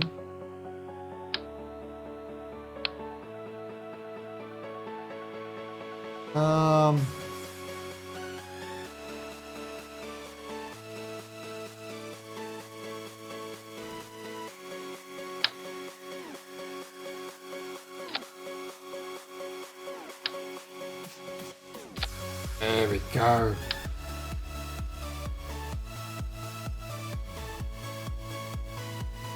Okay, so you got kind of something like this. And let's set this at 100%. There we go. And then we will change this. So, what will happen is as it launches towards Jewel, it uses all the fuel from these guys, and once it's used up all the fuel from them, it then does a kind of, a decouple, and it sends them out into space. It releases the balls. So we'll have floating balls in space. I think maybe if we go with the 11 meter balls, that will probably be kind of the best way to go. So what do you think about that idea?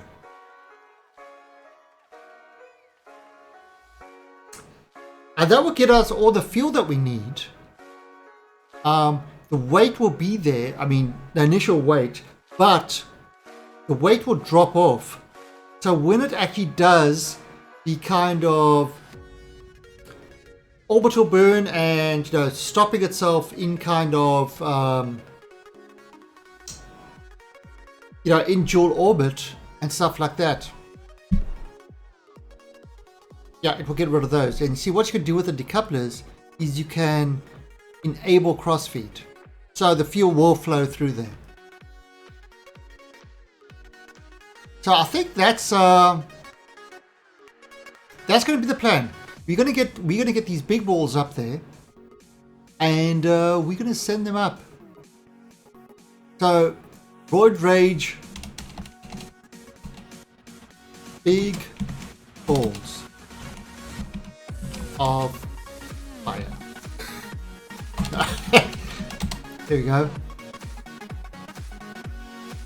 Okay, so I think that's kind of... I can get rid of these other balls.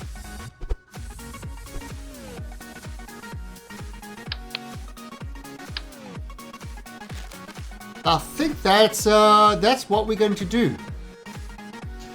Now, in order for this to work, I actually need to have a construction port like that, so it can weld that together onto it, so it's a good stable connection.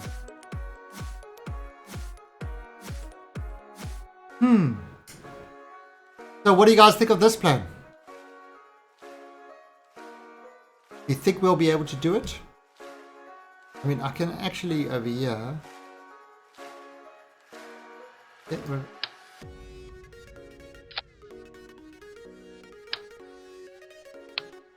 of this.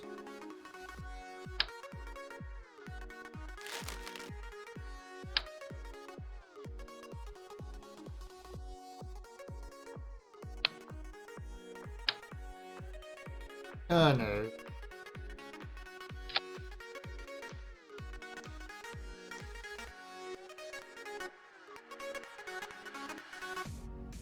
We have to do it. Where is the cog? Well, it's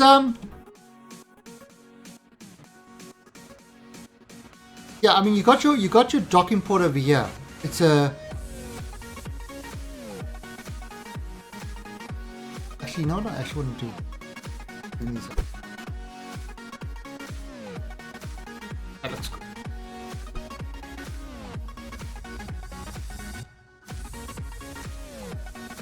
Let me actually, you know what? I just want to test this thing out quickly. I'm just going to do a little bit of a hack. I just want to test this thing out to see kind of how this thing actually works.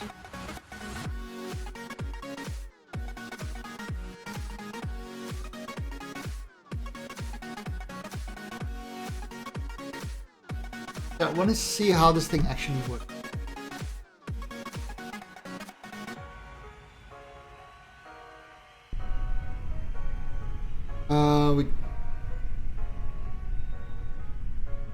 This is going to be funny to launch.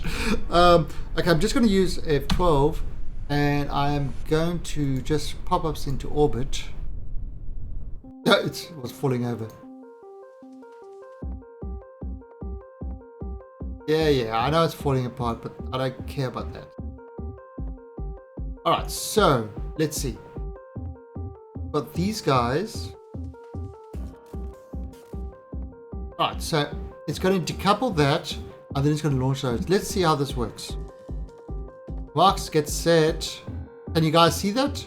You need to wait for light time. Let me go into the light time.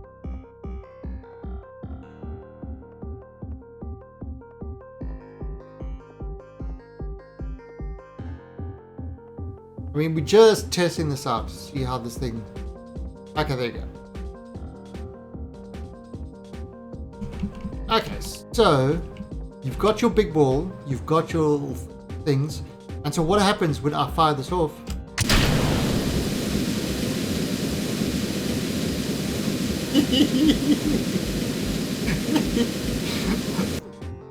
Maybe I need more. Maybe I need more of those. Although, it's going to be empty. Oh no! We release the balls. Let the Kraken get it. Give me my ball back. Give me my ball back. There you got it.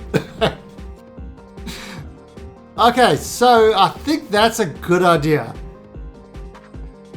That is a good idea. That's what we're going to do. Alright, so let's revert. So that is going to be our next step, is to give our asteroid, give him balls.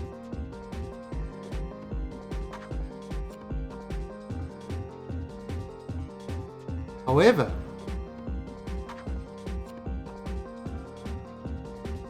this thing unfortunately has got some issue.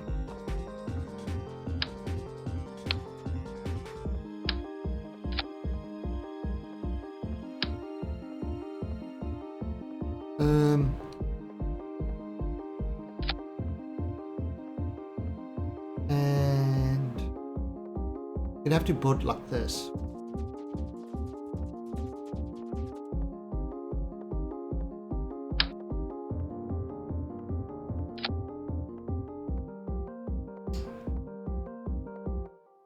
Right there.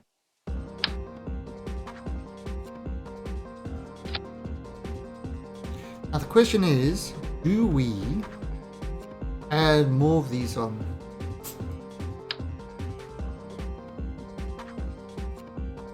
That's 4.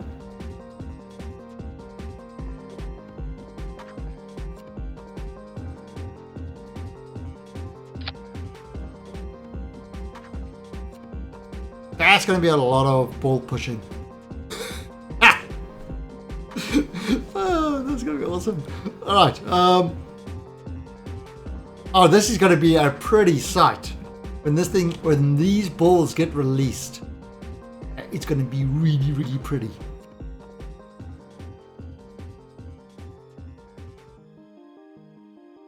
This is going to give us plenty of delta V.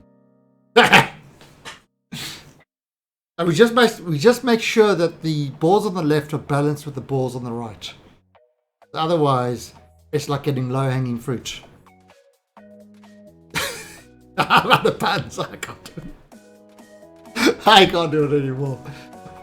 So this is the way we're going to do. Now I've got to get a way of getting these up to the station and docking them. So we have to build a rocket around this now. We're going to have to build a rocket around this to get this guy all docked in and stuff like that.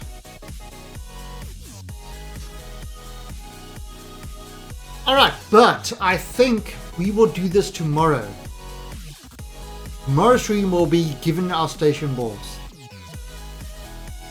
And this should actually give us enough Delta V. I mean, if we can exceed beyond 5,000, that will be awesome. At the moment, we know we've got 2,500.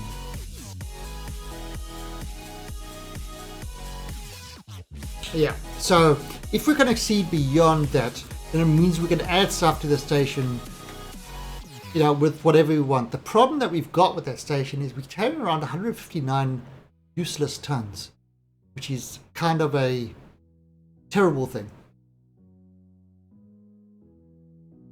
But yeah. So yeah. So that's it for today. I will be back in about an hour and a half to 2 hours. For some, I think I'm going to play some Star Citizen tonight again. Have a look around the verse and things like that. Yeah, maybe earn enough to get myself a new suit of armor, stuff like that. And then tomorrow at 6 AM UTC, I'll be back for some more Kerbals, and we are going to continue building this asteroid station. I mean, currently 17 days before it's time to leave to Joule. Actually, it's more like 21 days. But yeah, it's getting close. It's getting close. So we're running out of time building our station. Got to get this guy going so we can get to Joule, and then we can get to Lathe. I mean, we've still got to get our X-Wing fighters up there. You know, yeah, our X-Wings have got to get up there. You know, and because they've got to go fly into Lathe. So lots of work to still do. Lots of work to still do. And we don't want to kill the Kerbals in the process.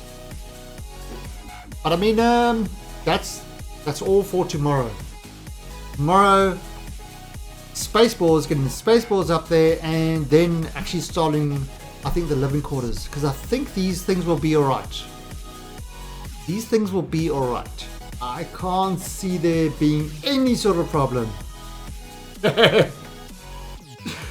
No problem that requires any rescue. Of course, getting these guys up there is going to be an issue. But we will do it. We will find a way, and we will persevere. So that's it for today, and I will see all you guys either later or tomorrow. So you keep yourself well, and goodbye.